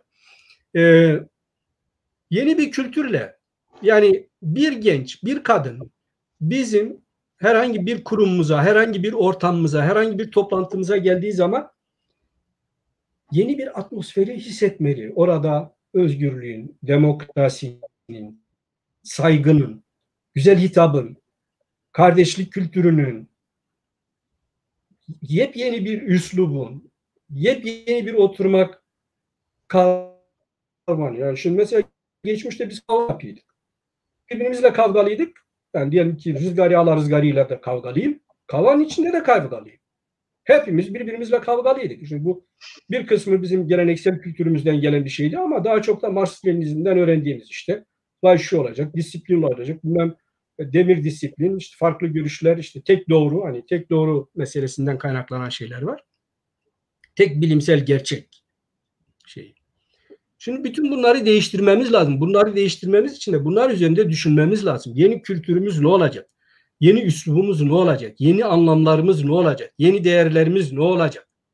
Kürtlüğün geleneksel değerleri var zaten. Birbirine saygılı. Mesela bunları ben Barzanilerde görüyorum. Yani böyle kavgalı bir ağızları yok. Birbirlerine en yüzlerce, binlerce insan öldürdükleri insanlara bile hitap ederken bir düzeyle hitap ediyorlar. Yani bütün bunları sağlamamız lazım. Onun dışında bu hareket içinde dediğim gibi yani İslami kesimin de yer alması lazım. Bana göre Kürt Ulusal Hareketi'nin en önemli birinci meselesi ideolojik olarak milliyetçiliği iyi tanımamak ise ikinci problemi de din meselesini bugüne kadar ele almamış diyebilirim yani. Ele almışsa da kısmi ve yanlış ele almıştır. Mesela hala sosyal medyada rastlıyorum bir sürü arkadaşlar. Efendim ya niye inanıyorsun? Ya din işte Kürtlerin özgürlüğü önünde engeldir. İşte İslam engeldir. Yani İslam'ı boş verin vesaire falan. Böyle bir şey yok yani. Bunlar yanlış şeyler yani. Müslümanlık bizim her şeyden önce bir kültürümüz. Bizim ulusal kültürümüzün bir parçası. Ve ben bir Alevi olarak söylüyorum. Sen de Alevi gelenekten geldiğin için tabii Alevi derken yani inanan bir Alevi değil, ben ateim. Ama Alevi aileden ve kültürden geliyorum. Ama hani hem Müslüman kitle içinde çalışma yapmış bir insanım. Ama aynı zamanda da bu konuda bir miktar okumuş bir insanım. İslam da güzel bir dinimizdir yani. Peki Alevilerle Sünniler yani dincileri onlar birbirlerini kabul edecek mi yani? Ederler mi? Elbette. Hani ya da kabul etmeyecek bir şey yok. Siyasetin bu konuda tutumu nasıl olacak? Ya şimdi örneği var. Yani şimdi İstanbul'da Kürt Teali Cemiyeti ve diğer Kürt örgütlerin döneminde onlarca, belki yüzleri bulan Alevi var. Kimisi okullardadır, kimisi işte hamaldır, kimisi bürokrasidir ve tabii binlerce de Sünni var. Ama orada bak dikkat et, Alevisiyle, Sünnisiyle bütün Kürtler o ta geleneksel bir toplum. Herkes şimdi benim gibi ateo falan da değil. Onlar yani inanan insanlar. Herkes kendi inancında muhafazakar. Herkes kendi inancını muhafaza ediyor. O muhafazayla pekala bir arada ve çok iyi anlaşabiliyorlar. Şimdi mesela Seyyid Abdülkadir Nuri Dersim'in seyididir. Ama mesela Mustafa Kemal Yamulki var, yani yine Kürdistanlıdır. Şuray Devlet'in nedir bu, o zamanki işte Divan-ı Harp'ın başkanıdır. Seyyid Kasım'dan bahsediyor o Nuri Dersim'in yargılanmasında. Seyyid Kasım da onun seyididir. Yani Alevidir Seyyid Kasım dediğimiz insan. Bir sürü Alevi böyle. Yani şimdi ya bir kere şunu zaten ben hani din konusu incelenmeli dediğim, incelendiğinde şu görülecektir. Gerçekte TC'nin böyle ateşlediği, köpürttüğü biçimde bizim inançlarımız arasında geleneksel Kürt inançları birbirlerine çok uzak değildir, yakındır. Çok benzerlikler vardır. Aynı kültür içinde şekillenmiş inançlardır. Biri budur. İkincisi de yani şimdi tabii ki sen İslam'ı IŞİD'le veya şuyla buyla falan eşitlersen yani şey olmaz ki. Şimdi İslam nedir? Gerçek İslam nedir? Bu konularında Kürt siyasal hareketinin, Kürt akademisyenlerin ele alıp Kürt toplumunu aydınlatması lazım. Kürt toplumunda tasavvuf epey etkili olmuş. Tasavvufta da Evet. benim görebildiğim kadarıyla Gnostik, Hristiyan, Yahudi geleneğinde etkisi var ve İrani Zerdüşt geleneğinin de etkisi var. Dini, inancı bireyle kendi kutsalı arasında bir ilişki olarak gördüğünde ve o kutsala sahip olan insanlar kendi dini varlıklarını bir topluluk haline getirip diğerleri üzerinde üstünlük kurmaya kalkışmadıkları zaman bir problem değil birlikte yaşamak için. Ulus devlet, evet. Ulus devlet şöyle bir şeydir. Evet. Ulus devlet dinin, kültürün, inancın, her türlü inancın en iyi şekilde yani zaten Hegel öyle koyuyor. Yani ahlakı en üst boyutlarda yaşandığı bir toplum oluyor. Sebebi şu. Şimdi mesela yani bu İslami hareketlerden hani Kürt milliyetçiliğine yönelik soğuk yaklaşımlardan dolayı işte milliyetçilik bir Batı uydurmasıdır. Batı uygarlığıdır. Biz başka bir uygarlık kuracağız. Ne uygarlığı? İşte Medine'deki vesaire falan. Şimdi bunlar yani hani tarihsel olarak siyasal tarih bakımından yanlış şeyler. Yani milliyetçilik dediğimiz bir kültürel, tarihsel olarak bir kültürel aşamadır. Her ne kadar ilk önce Batı Avrupa'da ortaya çıkmışsa da İslam kültürünün bunun ortaya çıkmasında çok büyük bir katkısı vardır. İslam filozoflarının, İslam bilgelerinin, hatta buna Gazali bile dahil. Yani okunursa bu konuları hani tartışma imkanımız olursa görebileceğiz. Gazali bile değil dahil, çünkü Gazali bildiğimiz gibi çok muhafazakar. Evet, ama İsmaililikten etkilenmiş. İsmaililik de Şiilik akımı. İsmaillikten değil de evet. yani kelama hani felsefeyi koymuş bir insan olarak bir hayli hani Batılılar bu yeni kültürel ortamda kendi argümanlarını şekillendirirken Gazali'yi de okumuşlar, İbn-i Rüşd'ü de okumuşlar, İbn Sina'yı da okumuşlar. Bütün bunları okuyarak, bilgilenerek, birikim oluşturarak biz şimdi nasıl bir laf edebilmek için bütün şu gördüğün kitapları okuyup ancak laf edebiliyorsak, onlar da bütün bunları sadece Yunan şeylerini değil, Yunan klasiklerini değil, aynı zamanda deyim yerindeyse İslam klasiklerinde okuyarak bütün bu birikimleri ve kültürleri, İslam dünyasındaki tartışmaları, argümanları almışlar ve kendilerine çözüm üretebilmişler ve o noktaya gelmişler. Birincisi bu. İkincisi, ya şimdi bu bir uygarlık düzeyi. Yani sen tutup yepyeni bir uygarlık iradi olarak oluşturamazsın.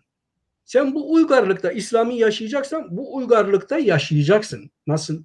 İslam'ın kurallarına göre, kelama göre, fıkha göre, yani İslam'ın hadise göre, İslam'ın gerekleri neyse yaşayacaksın, ama bu uygarlık içinde yaşayacaksın. Bu uygarlık içinde sen yaşadığın zaman da şu ortaya çıkar. Eğer iyi incelersen şunu görürsün.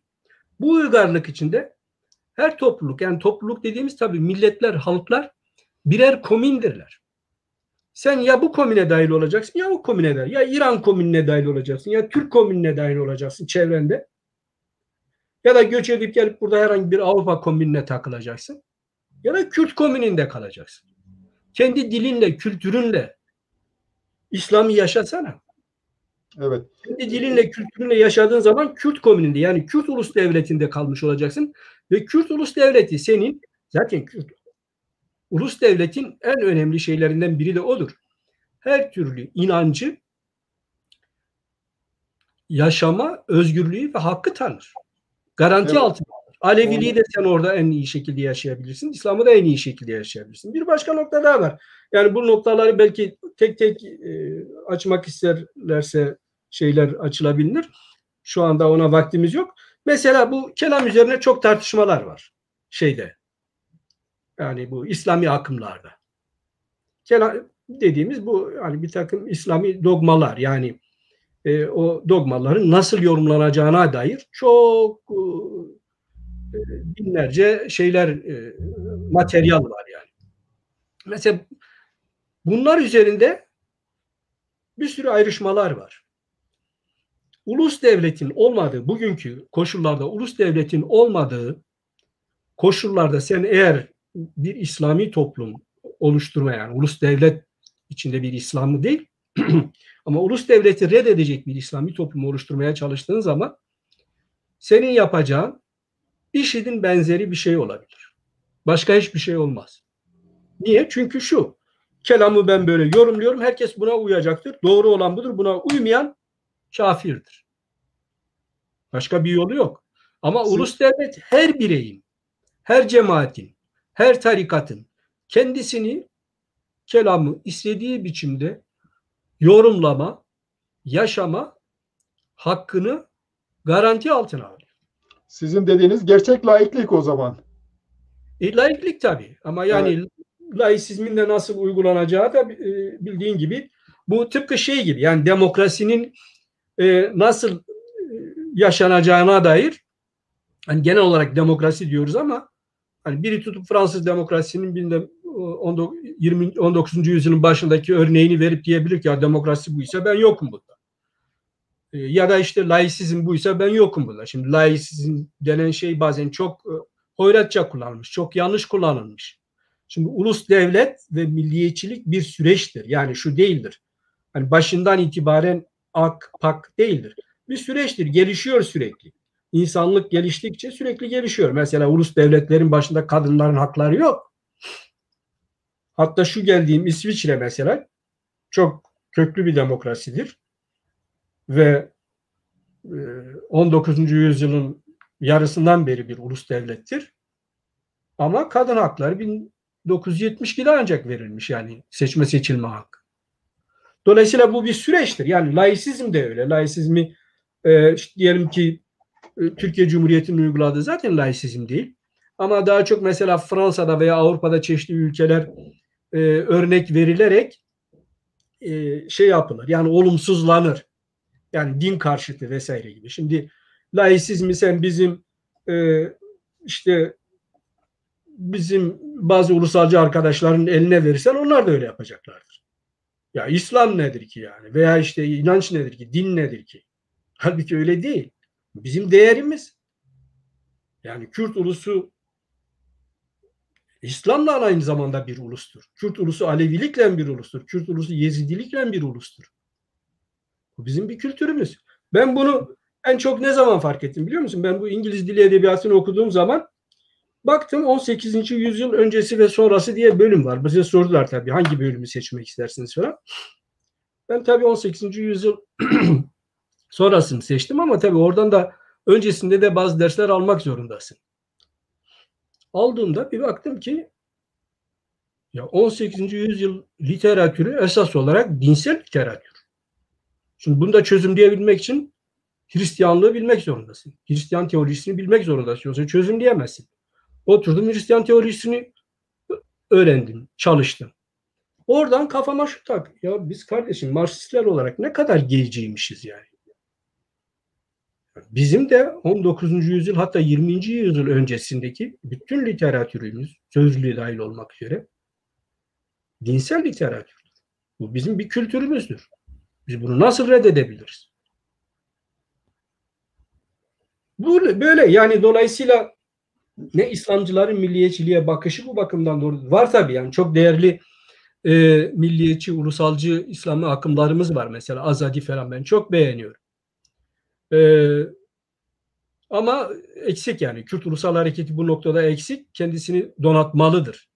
Evet. Akademisyenleriyle işte ben hani bunu tesadüfen izleyen öğrencilerimiz falan olursa özellikle de medreselerden gelen ve cemaatlerden gelen, tarikatlardan gelen arkadaşlarımız tabii saha bilgisine çok daha hakimler. Onlar çok daha güzel çalışmalar yapabilirler. İnşallah Kürt Ulusal Hareketi'nin hizmetine sunarlar. Burada kısaca bir açıklama yapayım. Laiklik hem demokrasinin bir gereği hem de aslında insanların düşünce özgürlüğünü ve inanç özgürlüğünü garanti altına alan bir sistem. Onların devlet karşısında onların haklarını savunan, onların kendilerini ifade edebilmeleri imkanını sağlayan bir güvence. Dolayısıyla siyasal otorite çeşitli inançlara, çeşitli düşüncelere eşit mesafede. Şimdi Osmanlı ile ilgili... Bu noktada bir şey belirteyim. Evet. Müsaade. Hem garanti altına alır hem de ulus devletin hani bir komün olarak şu özelliği vardır. Ona kendisini ifade etmesi için kaynak aktarmak zorundadır aynı zamanda. Evet. Aynı zamanda kaynak aktarmak zorundadır. Bu kaynak maddi kaynak ve sadece maddi kaynak da değil, aynı zamanda kültürel kaynak, aynı zamanda yetişmesi için okuldur vesaire falan bütün bunları aktarması gerekir. Dolayısıyla Ulusal hareketi bu anlayışta olmalıdır. Yani İslam'a da, Aleviliğe de, Yezidiliğe de.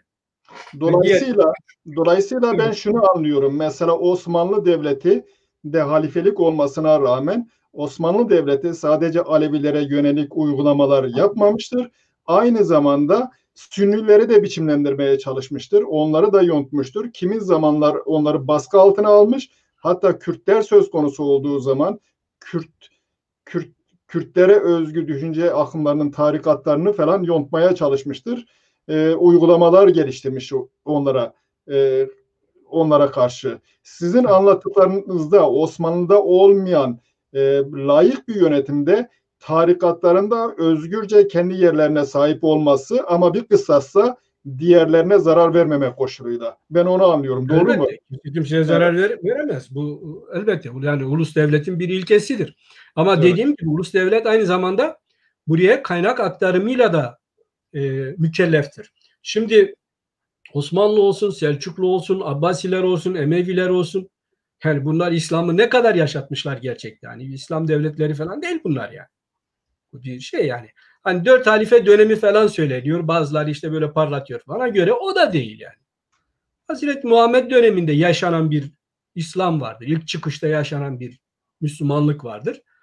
Bu gerçekte yani taşınması ideolojik olarak veya dinsel olarak veya inanç olarak taşınması gereken anlamlı bir dönemdir. Evet. Siz yeni bir örgütlenmeden, alternatif bir örgütlenmeden bahsettiniz. Kürtlerin dili tehlike altında, var olup olmama, ulus olarak varlığını devam ettirememe kuzeyde tehlike altında. Onun için gerek ulusal düzeyde gerekse uluslararası düzeyde ciddiye alınacak bir oluşum. Uluslararası düzeyde ciddiye alınabilmek için de ulusun kendi içerisinde birliğinin olması şart. O birlik olmadan diğerleri ciddiye almaz. Bunu beklememek lazım. Şimdi o bakımdan bizim geçmiş örneklerimizde diyelim Dedekolar vardı, Dedekade vardı, DHKD vardı, Astekader vardı. Şimdi bir kısmının ismi aklıma gelmiyor. Saymasam niye bizim ismimiz sayılmadı denilecek. Yani hepsi bunlar kitle örgütleri ama Dedekolar herkesi içinde kapsayan. Bu tür bir model diyelim Kürtler için bir model olabilir mi? Şöyle bir şey olabilir diyelim. Çeşitli bölgelerde kitle dernekleri var. Ortak kitle örgütleri kuruldu ve ismi Dedeko olmasa da yöresel şeyler de var. Yılda bir sefer ya da 2 yılda bir sefer bunlar kongre yapacak ve kendi temsilcilerini ortaya çıkaracak. Şimdi siyasetler bunların ortak olarak çıkaracakları temsilcileri kendi temsilcileri olarak görebilir mi? Yani aşağıdan yukarıya gelen bir kitle hareketiyle böyle bir oluşuma gitmek mümkün mü? Bir bölgenin yöresel derneği de olabilir. Onlar da çağrılır. Onların temsilcileri de çağrılır. Böyle geniş katılımlı bir oluşum model olamaz mı? Ya şimdi tabii modeli ben önceden bir çerçeve çizmek istemem. Yani şundan Evet. dolayı çok çeşitli modeller şey yapılabilir. DEDECO ve 20. yüzyılın başındaki İstanbul'daki Kürt örgütlenmeleri aşağı yukarı birbirine benzer. Yani kendiliğinden Kürt bireylerin bir araya geldiği ve bir ulusal kaygılarla bir araya geldiği bir ortak örgütlenme. Çok farklı anlayışlardan, mezheplerden, inançlardan insanların. Tabii ki güzel bir miras. Yani o mirası savunmak lazım. Ama bugün bir araya gelişin daha bilinçli olması lazım. Daha programlı, daha donanımlı. Yani bir Kürt milliyetçiliği bakımından, bir tarz ve üslup bakımından, bir aramızdaki farklılıklara nasıl yaklaşacağımız bakımından, kendi içimizdeki farklılıklara yani orada da bir üslup koymak lazım. Bir Evet. üslup geliştirmek lazım. Ve dışımızdaki farklara, dışımızdaki e, güçlere nasıl yaklaşılması gerektiğine dair bütün bunların tartışılıp konuşulması lazım. Yani önce tartışıp sonra yapalım anlamında demiyorum. Şu anda böyle bir potansiyel var. Bunu tartışacak, bunu ortaya koyacak, bunu yazıya dökecek, bunu geliştirecek çok büyük bir potansiyel var. Bu bir sürü akademisyen arkadaşlarımız var. Yani herhangi bir siyasi harekette yer almamış ama akademik olarak bize katkıda bulunacak arkadaşlarımız var. Politik olarak işte 20 yılını, 30 yılını, 40 yılını hatta 50 yılını bu ulusal davaya vermiş birikimli arkadaşlarımız var. Bütün bunların birikiminden pekala bunların hepsini yapabiliriz. Mesela demin söylediğim gibi İslami gelenekten gelen çok değerli arkadaşlarımız var.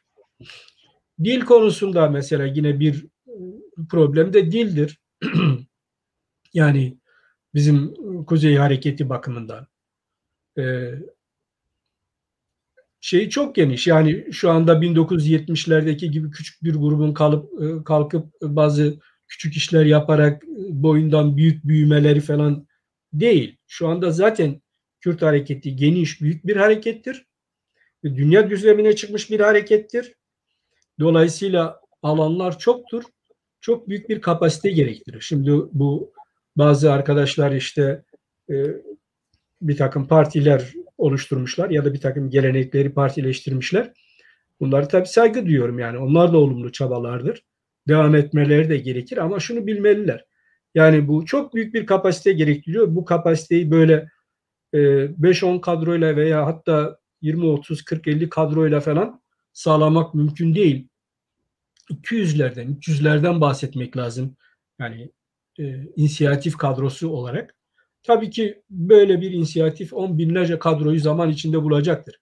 Örgütlenme konusuna gelince onlar örgütlenme olsun, mücadele biçimi olsun bunlar hayatın içinde ortaya çıkacaklardır. Bugün var mesela bir sürü yerel dernekler falan var.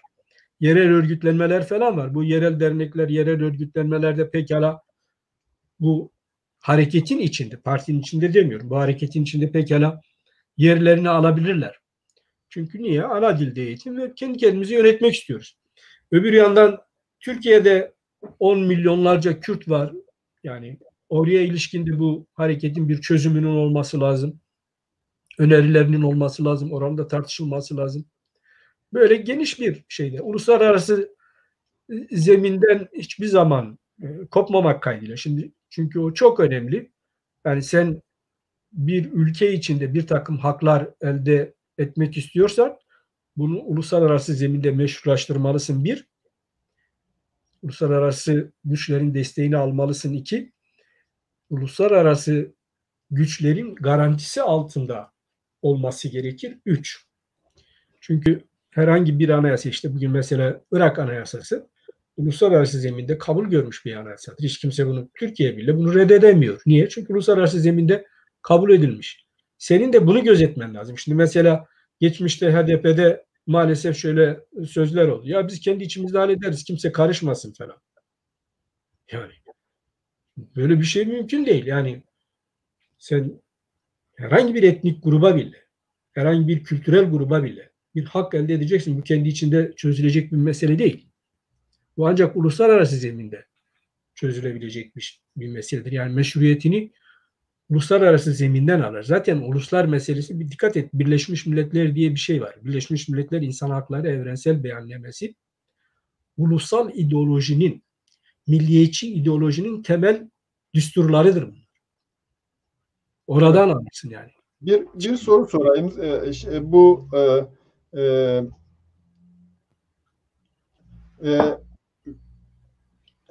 önemli ölçüde kitleyi temsil eden hareketin talepleri yok ya da yeterince talep sahibi değil. Ama bir grup ideal taleplere sahip. Fakat belki 100 kişilik bir çevresi var. Varsayalım devlet ona dedi gel seninle görüşeceğim. Şimdi bunun görüşmesi diğer çoğunluk adına görüşmesi doğru mudur yoksa başka bir metot mu izlemesi lazım? Halk desteği, halka gitmek, konsensüs sağlamak önemli mi? Yoksa bunun yapılmaması durumunda başka tehlikelere mi açık bu böylesi bir hal? Ya demin söyledim yani bu hareket bütün Kürtler kardeştir hareketi olması lazım. Herhangi bir gruba diyelim ki şu anda bu görünmüyor böyle bir şey.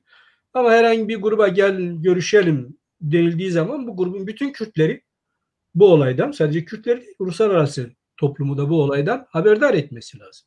Öyle gel otur görüşelim, gizli oturalım, konuşalım kendi aramızda falan, böyle şeylerle bir şey çıkmaz yani. Yani meşruiyet halk desteğine, halk oyuna dayanacak.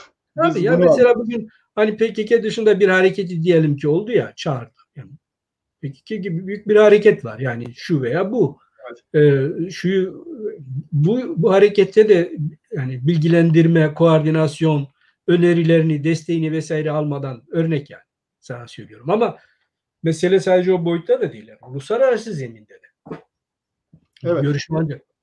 Bununla bağlantılı başka bir soruya geleceğim ama oraya gelmeden önce diyelim Zazalar kimisi diyor ayrı dildir, kimisi diyalektir. Diyalekt de olsa gene dildir. Varsayalım Dersim ya da Bingöl dedi ben bu yasayı kabul etmiyorum. Ben kendimle ilgili özel bir şey yapacağım.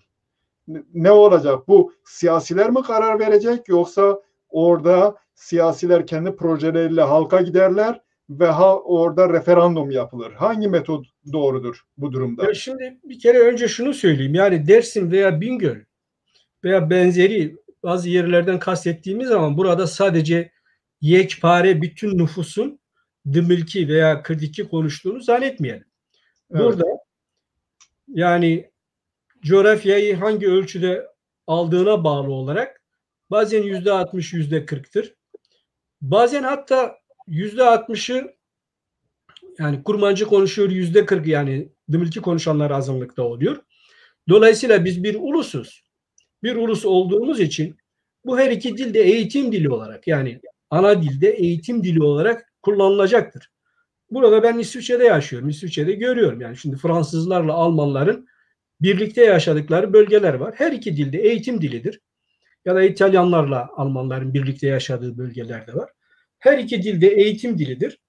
Ve ana dili Almanca olanlar Almanca'ya gidiyor. Ana dili Fransızca olanlar Fransızca'ya gidiyor. Ama ikinci dil zorunluluğu var. Almanca'ya giden Fransızcayı zorunlu olarak öğrenmek zorundadır. Yani bir derstir o da. Onu da ikinci bir dil olarak öğrenmek zorundadır. Yani nasıl İngilizce ikinci bir dil olarak öğreniliyorsa tabii bu ulusal dil. Bunların ulusal dilleri. Bizim de ulusal dillerimiz olacaktır. Yani biz sadece benim görüşüme göre sadece Bingöl'de veya şeyde değil. Hakkari'de de mesela, eğer yani şimdi hani Kürdistan'ın bizim ana dilde eğitimi yaptığımız, kendi kendimizi yönettiğimiz Kürdistan'ın nasıl bir Kürdistan olacağını henüz bilmiyoruz. Tabii ki ben ilke olarak bağımsız, dört parçanın birleştiği bağımsız bir Kürdistan'dan yanayım ama bunun konjektürü doğar mı? Bunun bölgesel konjektürü doğar mı? Uluslararası dengeler böyle şeyleri bize getirir mi? Onu bilemiyoruz ama bu şimdilik kuzey itibariyle düşündüğümüz zaman bana göre Dımılki aynı zamanda Hakkari'de de ikinci dil olarak, yani bir ulusal dilin ikinci bir ulusal dil olarak okutulması lazım. Aynı zamanda Dersim'de de her öğrenci, yani Dersim'in tabii ki bir %40 bazen %50'ye duruma göre, nüfus göçüne göre %50'ye varan Kurmancı bir nüfusu da var. Ama Kırmançki ya da işte Kırdiki, Dımırki konuşan bölgelerde de Kurmancı ikinci dil olacaktır. Yani Evet. bu şekilde olacak. Şimdi meclisler bakımına geldiğin zaman orada hiçbir fark yoktur. Orada siyasal partiler vardır. Siyasal partiler, öyle bir parti olur ki işte 10 tane kurmanç koyar, bir tane Zazaca ana dili olan birini koyar. Şey olur yani, onlar şeye göre siyasi partiler vardır. Siyasal partiler duruma göre adaylarını koyarlar. Meclis oluşur. Meclis ulusal bir meclistir. Evet. Bu meclis hiçbir şekilde geldiği zaman Kurmancı veya Zaza'yı veya bir başkasını gözetme, önde tutma gibi vesaire bir şeye giremez yani. Neyse, Yani. o şeyin tabii Türkiye içerisinde çözüm olduğu zaman Türkiye bir federatif bilmem 10 parçadan oluşan bir federatif çözüm olursa ayrı olur. Onlar ayrı bir şey. Ben oraya girmeyeceğim.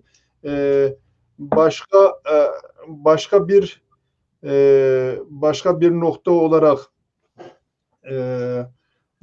varsayalım şeyin bu özellikle Türklerle Kürtlerin yaşadığı ortak bölgelerde bir sorun olma ihtimali var. Bu konuda tabii. Ama öyle görünüyor, Kürtlerin kendilerinin bir temsilci olarak kabul edilebilmeleri için devletin atması gerektiği olan öncelikli adımlar var. Yani devlet eğer bu sorunun çözümünü istiyorsa Kürtlerle görüşmeden önce devletin atması gerektiği olan bir genel af var. İkincisi, siyasal örgütlenme, her tür siyasal örgütlenmenin serbest bırakılması ve Kürtlerin kendi temsilcilerini, görüşebilecekleri temsilcileri seçebilmesi için demokratik bir ortamın sağlanması gerekli. Bu olmadan ikinci adımın atılabilmesi mümkün değil. Bunun ödünsüz olarak Kürtler savunmalıdır. Yani ortak olarak şu anda yapılması gerekli olan o, öyle görünüyor. Bunlar yakın talepler. Yani yakın meşru zeminlerde yakın talepler vardır. Yani işte aftır, efendim şey olarak, siyasal olarak örgütlenme haklarıdır, ana dilde eğitim hakkıdır vesaire. Bunlar yakın talepler olarak tabii ki sıralanır ama yani bunların gerçekleşmesi veya daha ileri boyuttaki taleplerin gerçekleşmesi mücadeleye bağlıdır. Yani evet. uluslararası ilişkileri mücadeleye bağlı. Mücadeleyi çok ileri boyutlara götürürsen bunları sağlayabilirsin veya daha başka boyutlarda da bir takım haklar alabilirsin. Evet. Şimdi benim sorularım bitti. Bu arada galiba zamanımız var. Nuri Dersim'le ilgili de sorabilirim. Siz Nuri Dersim'le ilgili yazı dizisini yazmaya neden ihtiyaç duydunuz? Hangi konulara değindiniz? Eğer aydınlatırsanız izleyicileri memnun olurum. Ya şimdi aslında ben Nuri Dersimi ile ilgili hiç yazmak istemiyordum. Sebebi şu, çok kötü, yani ahlaksızca bir suçlama vardı Nuri Dersim, yani sosyal medyada. Esasen görmezlikten gelmek istiyordum.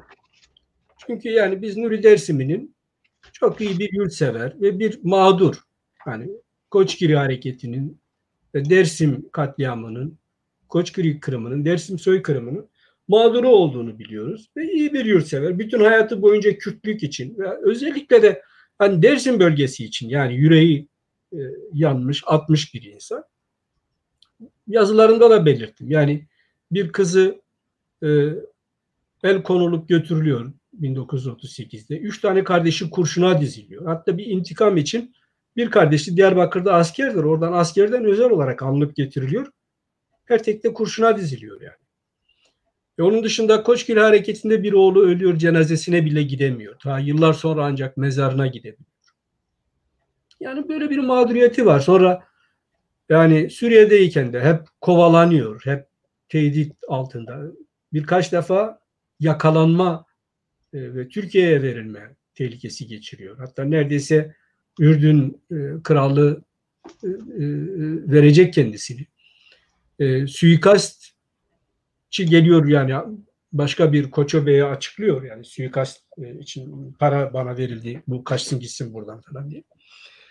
Yani buna rağmen çok kötü saldırılar vardı ama ben kendi hayatımda Nuri Dersimi'ye ilişkin saldırıları ilk önce daha çocukken Nuri Dersimi'nin bizim bölgeye bir mektubu gelmişti. Yani şurada burada biz duyuyorduk hani Colluk Nuri Dersimi şöyle bir adamdı, şuydu buydu falan.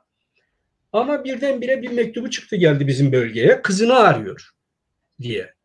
Herkes fıskos konuşmaya başladı. Allah Allah, tabii ben çocuk olarak o zaman garipsedim ya, niye bunun hakkında böyle konuşurken hani bir şey gelmiş gibi buralara böyle bir korku duyuluyor. Çünkü insanlar biliyorlardı yani onun bir hani deyim yerindeyse Kürtçü olduğunu, bir Kürt milliyetçisi olduğunu biliyorlardı. Ve onun da tehlikeli bir iş olduğunu biliyorlardı. Çünkü bize de hep söylüyorlardı aman Kürt demeyin, hiçbir zaman Kürt demeyin falan diye. Onun bir katliam olduğunu biliyorlardı. Dolayısıyla onun mektubu gelir gelmez orada bir korku hakim olmaya başladı. Ve Nuri Dersimi ile ilgili benim ilk duyduğum buydu. Çok geçmedi. Hemen o arada kasabaya gidip gelen köylüler bir baktım şeyler söylemeye başlıyorlar. Ya o Ermeniymiş. Ermeni olduğu için gelmiş buraları karıştırmış. Böylece Kürtlerden intikamını almış. Şimdi bizim bölge önemli ölçüde yani 1914'lerde falan değil ama daha önceki 10 yıllarda ve 100 yıllarda bir miktar Ermenileri göç etmiş ve mallarına, mülklerine el koymuş bölgelerde bizim Şıkhasanan aşiretleri. Bu sadece bizle de sınırlı değil. Yani Doğu Dersim'de de öyle. Hani alanlar, demenanlar, şeylerin, Yusuflar Evet, köylerinde de öyle. Kiliseler. ve ekonomi, evet. Evet. Evet. Böyle bir yorum yapılıyordu. Tabii biz sonradan ben devrimci olduğumda işte Marksist, Leninist falan örgüt falan yani bunların üzerinde hiç durmadık.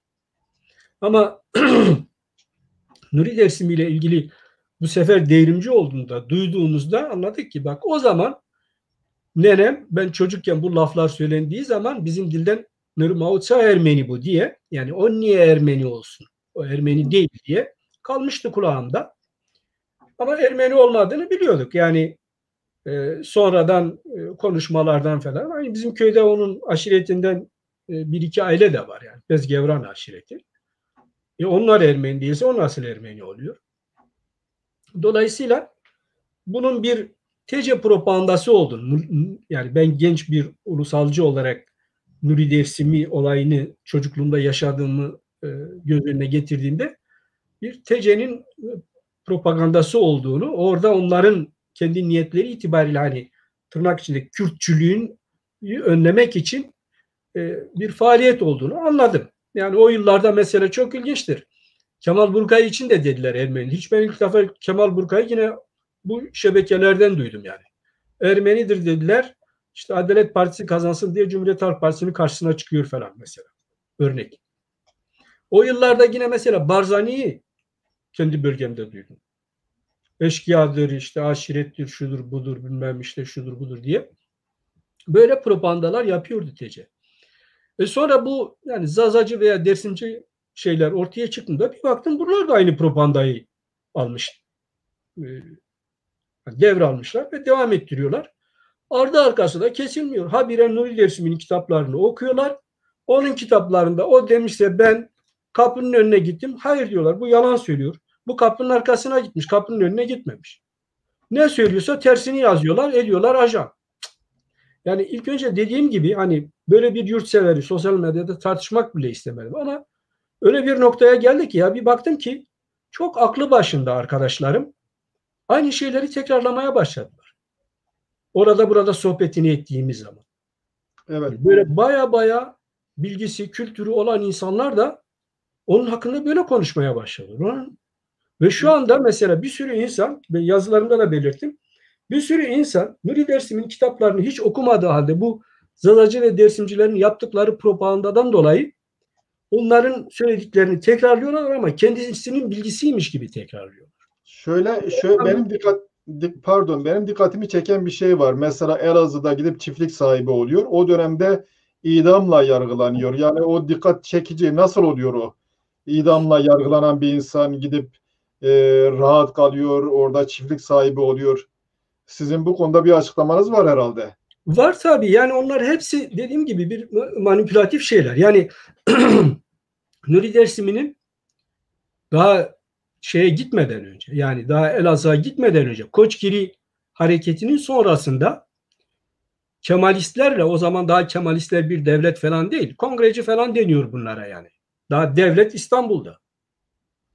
Kemalistlerle şeyler arasında Dersim aşiretleri Seyit Rıza'nın önderliğinde Erzincan'da 2-3 hafta süren bir toplantı var. Bir pazarlık yapılıyor Koçgiri üzerine. Bu Koçgiri'deki katliamda işte mağdurların zararlarının ödenmesi ve affedilmeleri üzerine. Ve Nuri Dersimi'nin Koçgiri'de verilen şey de sahte bir şey. Yani hiç yetkisi yok oradaki mahkemenin. Daha önce İstanbul'da yani daha Osmanlı Divanı Harbi'nde yargılanmış ve orada beraat etmiş. Ama Kemalistler bunu tehdit etmek, baskı altına almak ve kendi emirlerini almak için bir daha orada bir mahkeme, sahte bir mahkeme açıyorlar ve gıyabında öyle bir ceza veriyorlar. Şimdi o Erzincan toplantılarında bütün bu mahkeme sonuçları, bu yargı sonuçları, daha doğrusu Kemalistlerin verdikleri bütün kararlar geçersiz sayılıyor. Mesela şeyin önderlerinden biri de Alişan Bey'dir. Haydar Bey o zaman yakalanmış, Sivas'tadır. Ama Alişan Bey Dersim'dedir. O da gidiyor o görüşmelerde, katılanlardan biri Alişan Bey'dir. Alişan Bey affedildiği gibi bir de kaymakam olarak atanıyor yani. Kardeşlerden biri kaymakam, öbürü nahiye müdürü olarak atanıyor. Aynı, yani o kararlarla birlikte. Dolayısıyla bütün kararlar geçersiz sayılıyor orada. 1926'da o Vali Cemal'in şeyle, önerisiyle o zaman binlerce Dersimli'ye öneriliyor bu öneri. Fakat şunun karşılığında, yani Dersim'deki araziler devlete geçecek. Oradaki arazileri aldığın zaman Nuri Dersim'in Dersim'de veya herhangi bir yerde bir arazisi yok. Nuri Dersimi borçlanma yoluyla gidiyor oraya ve oraya gitmesi de şöyle değil, yani öyle hani bazılarda işte kaçtı gitti mi, kaçtı maçtı falan değil. Oraya gitmesi de Alişer ve Seyit Rızaların kararıyla, yani git orada devlet bizim hakkımızda ne düşünüyor, ne olacak, bize bilgi bakımından oraya yerleşse. Çünkü zaten Nuri Dersimi şeyde nedir, Dersim'de halihazırda ders veriyor ağaların çocuklarına. Başka fazla bir şey yaptığı bir şey fazla yok yani. Git yerleş diyorlar. O da gidiyor yerleşiyor. Borçlanma karşılığı. Bankaya, Ziraat Bankası'na borçlanma karşılığı. Suriye'ye geçtiği zaman da daha 4.000 lira ödemesi var. Kız kardeşine teklif ediyor. Diyor ki gel sen bu 4.000 lirayı öde. Bu mülk sana geçsin. Ben gidiyorum, kaçıyorum diye. Kız kardeşi kabul etmiyor. Kız kardeşi kabul etmeyince o mülk doğrudan devlete tekrar kalıyor. Yani Nuri Dersim'in ödediği paralar da şeye gidiyor. Boşa gidiyor yani. Evet. Yani bedava bir çiftlik falan verildiği yok. Orada herkese verilen arazinin Nuri Dersimi'ye de veriliyor bir arazi. Onun içinde bir Holvenk çiftliği diye bir çiftlik var. O çiftlik de içindedir ama para karşılığı veriliyor. Evet. Boş verilmiyor. Evet. Devlet tabii finansmana ihtiyaç duyuyor. O yüzden paraları çekmeye çalışıyor. Onu anlıyorum. O af meselesinden bahsettiniz. Sadece o sırada affedilmeyen bir tek kişi galiba Alişer değil mi? Alişer'le ilgili yani genel olarak öyle bir karar alınıyor ama Alişer'i onlar kaçak olarak, yani Alişer ve bazı şeyleri yani gelip teslim olmadıkları için kaçak olarak yazıyorlar. Fakat Nuri Dersimi ile ilgili Seyit Rıza özel bir izin alıyor. Nuri Dersimi diyor, yani Koçgirili değil. Şimdi onlar şöyle, yani Koçgirili kaçaklar olarak Dersim'de kalan onlarca insan var. Ama Nuri Dersimi Koçgirili değil, Dersimli. Seyit Rıza da onu söylüyor. Diyor ki bak, Nuri Dersimi kaçak değil, Koçgirili değil, Dersimlidir. Dolayısıyla Dersim'de oturma hakkı vardır. Kaçak muamelesi yapılmasın. Şundan dolayı Nuri Dersimi Koçgiri'den Dersim'e geçtiği zaman o zatın Akrek köyü olması lazım. Şu anda tam olarak köyün ismini emin değilim. Bir köyde kalırken ihbar üzerine bir müfreze gelip Nuri Dersimi'yi almak istiyor. Kadınlar falan karşı çıkıyorlar, şeyle falan alamıyorlar, geri gidiyorlar. Onun üzerine bu mesele oluyor. Yani Nuri Dersimi Dersimlidir, niye kaçak muamelesi görsün burada? Seyit Rıza da bunu çok ısrar ediyor. Yani Nurettin Paşagillere falan, o Kemalist heyete. Dolayısıyla Nuri Dersimi hakkında kaçak olmadığı, Dersim'de yani yerleşik olabileceğine dair karar çıkıyor. Evet. Son soruyu soracağım. Ondan sonra izleyicilerin sorusu varsa ona geçeceğim. Sizin yazılarınızda pozitivizm eleştirisi var. Evet. Bu Marx ve Engels'i de bu akım içerisinde sayabilmek mümkün mü? Çünkü onlar da teknolojiye falan oldukça önem veriyorlar, atfediyorlar daha doğrusu. Ne düşünürsünüz bu konuda? Tabii, yani onlar da pozitivist bir akımdır. Yani pozitivizmin bir özelliği şu: bilimin, tekniğin, her şeyin hakimi olabileceği, her şeyin çözümü olabileceğine dair bir şey vardır.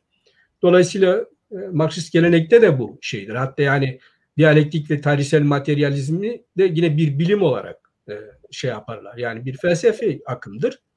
Hani doğru, yanlış eksikleriyle birlikte bir felsefi akım diyebilirsiniz. Ama bir bilim olarak.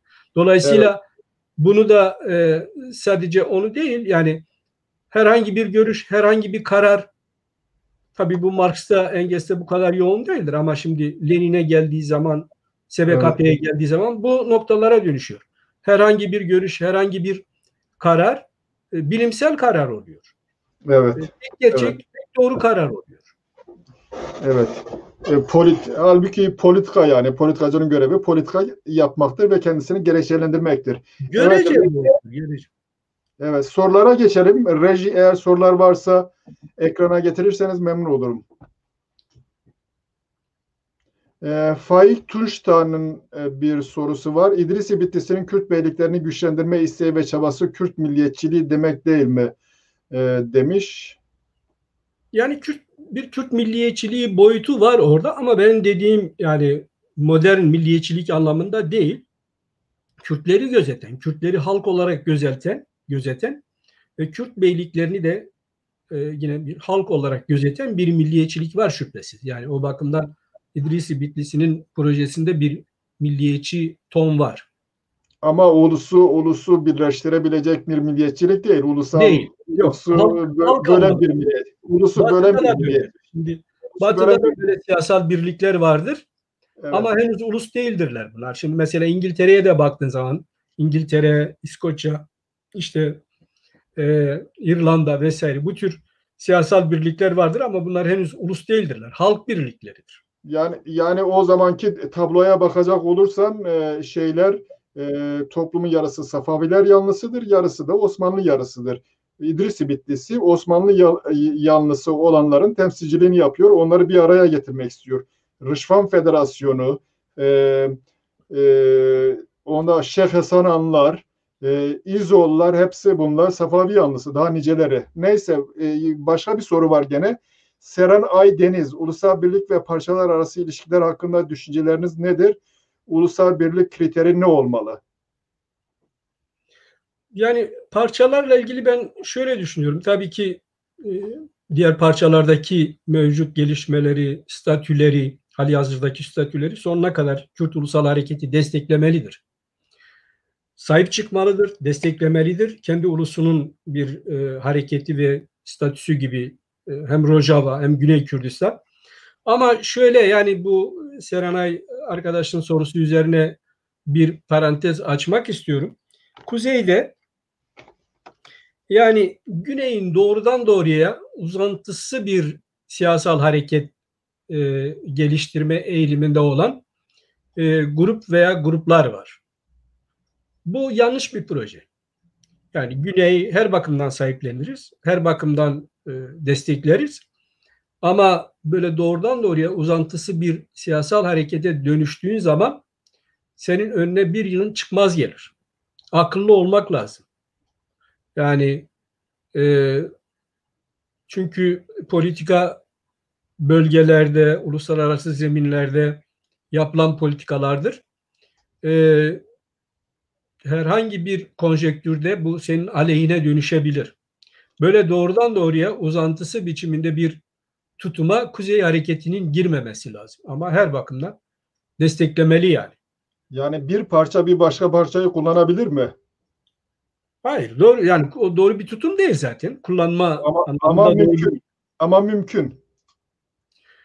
Yani bunu hangi çerçevede, yani olumlu noktada ulusal yönünde kullanıyorsa ona bir şey demem, ama yani kullanmayı çok fazla bir kelime olarak bulmuyorum. Yani desteklemeli. Güney'in de kuzeydeki hareketi tabii ki desteklemesi gerekir. Ne kadar destekleyebiliyorsa, hangi ölçülerde destekleyebiliyorsa bence desteklemesi gerekir. Ama kuzeyde Güney'e veya işte ileride Rojava'da inşallah bir faktör olarak ortaya çıkartır. Ya da Rojava'nın doğrudan doğruya uzantısı biçiminde, kontrolü altında bir hareket manevra alanlarını daraltabilecek bir hareket olur ve olumlu sonuçlar doğurmaz. Erdal'ın bir sorusu vardı. Erdal, okuyabiliyor musun yoksa okuyayım mı? Evet, HDP gibi bir partinin kendini ben Türkiye Partisiyim diye tanımlıyor ve bunu bütün platformlarda üstüne basa basa söylüyor. Böyle bir partinin toplanmasına destek vermesi. Hayır, ben HDP gibi bir partinin altında toplanmasını doğru bulmuyorum. Yani HDP bu demin söylediğim hedefleri, ana dilde eğitim ve Kürdistan'da bir statü, kendi kendimizi yönetebileceğimiz, Kürtler olarak kendi kendimizi yönetebileceğimiz bir statüyü hedeflemiş olsaydı, ben alternatif bir harekettense, çünkü Kürtlerin fazla lüksü yok, biliyor musun? Yani Kürtler çok zor durumdadırlar. Fazla lüksü yok. Yani hiç beğenmesem de bunu destekleyelim derdim yani.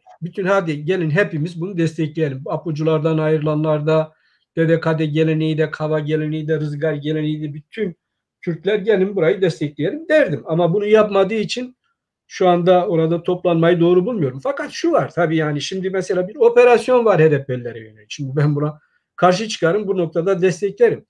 HDP'ye yönelik yani insan hakları babında yapılan haksızlıklar var, saldırılar var. Bugün binlerce HDP'li içeridedir. Haksız yere, tabii ki bu noktalarda HDP'yi desteklerim. Bunun gibi geçmişte ben HDP'nin bu tür politikalarını doğru bulmadığım halde bazı seçimlerde HDP'nin bir Kürt kimliği ve Kürt göstergesi olarak alacağı oyların bir siyasal sonucunun olacağını düşünerek desteklemişimdir de. Yani mesela başka bir örnek vereyim, daha uç bir örnek vereyim.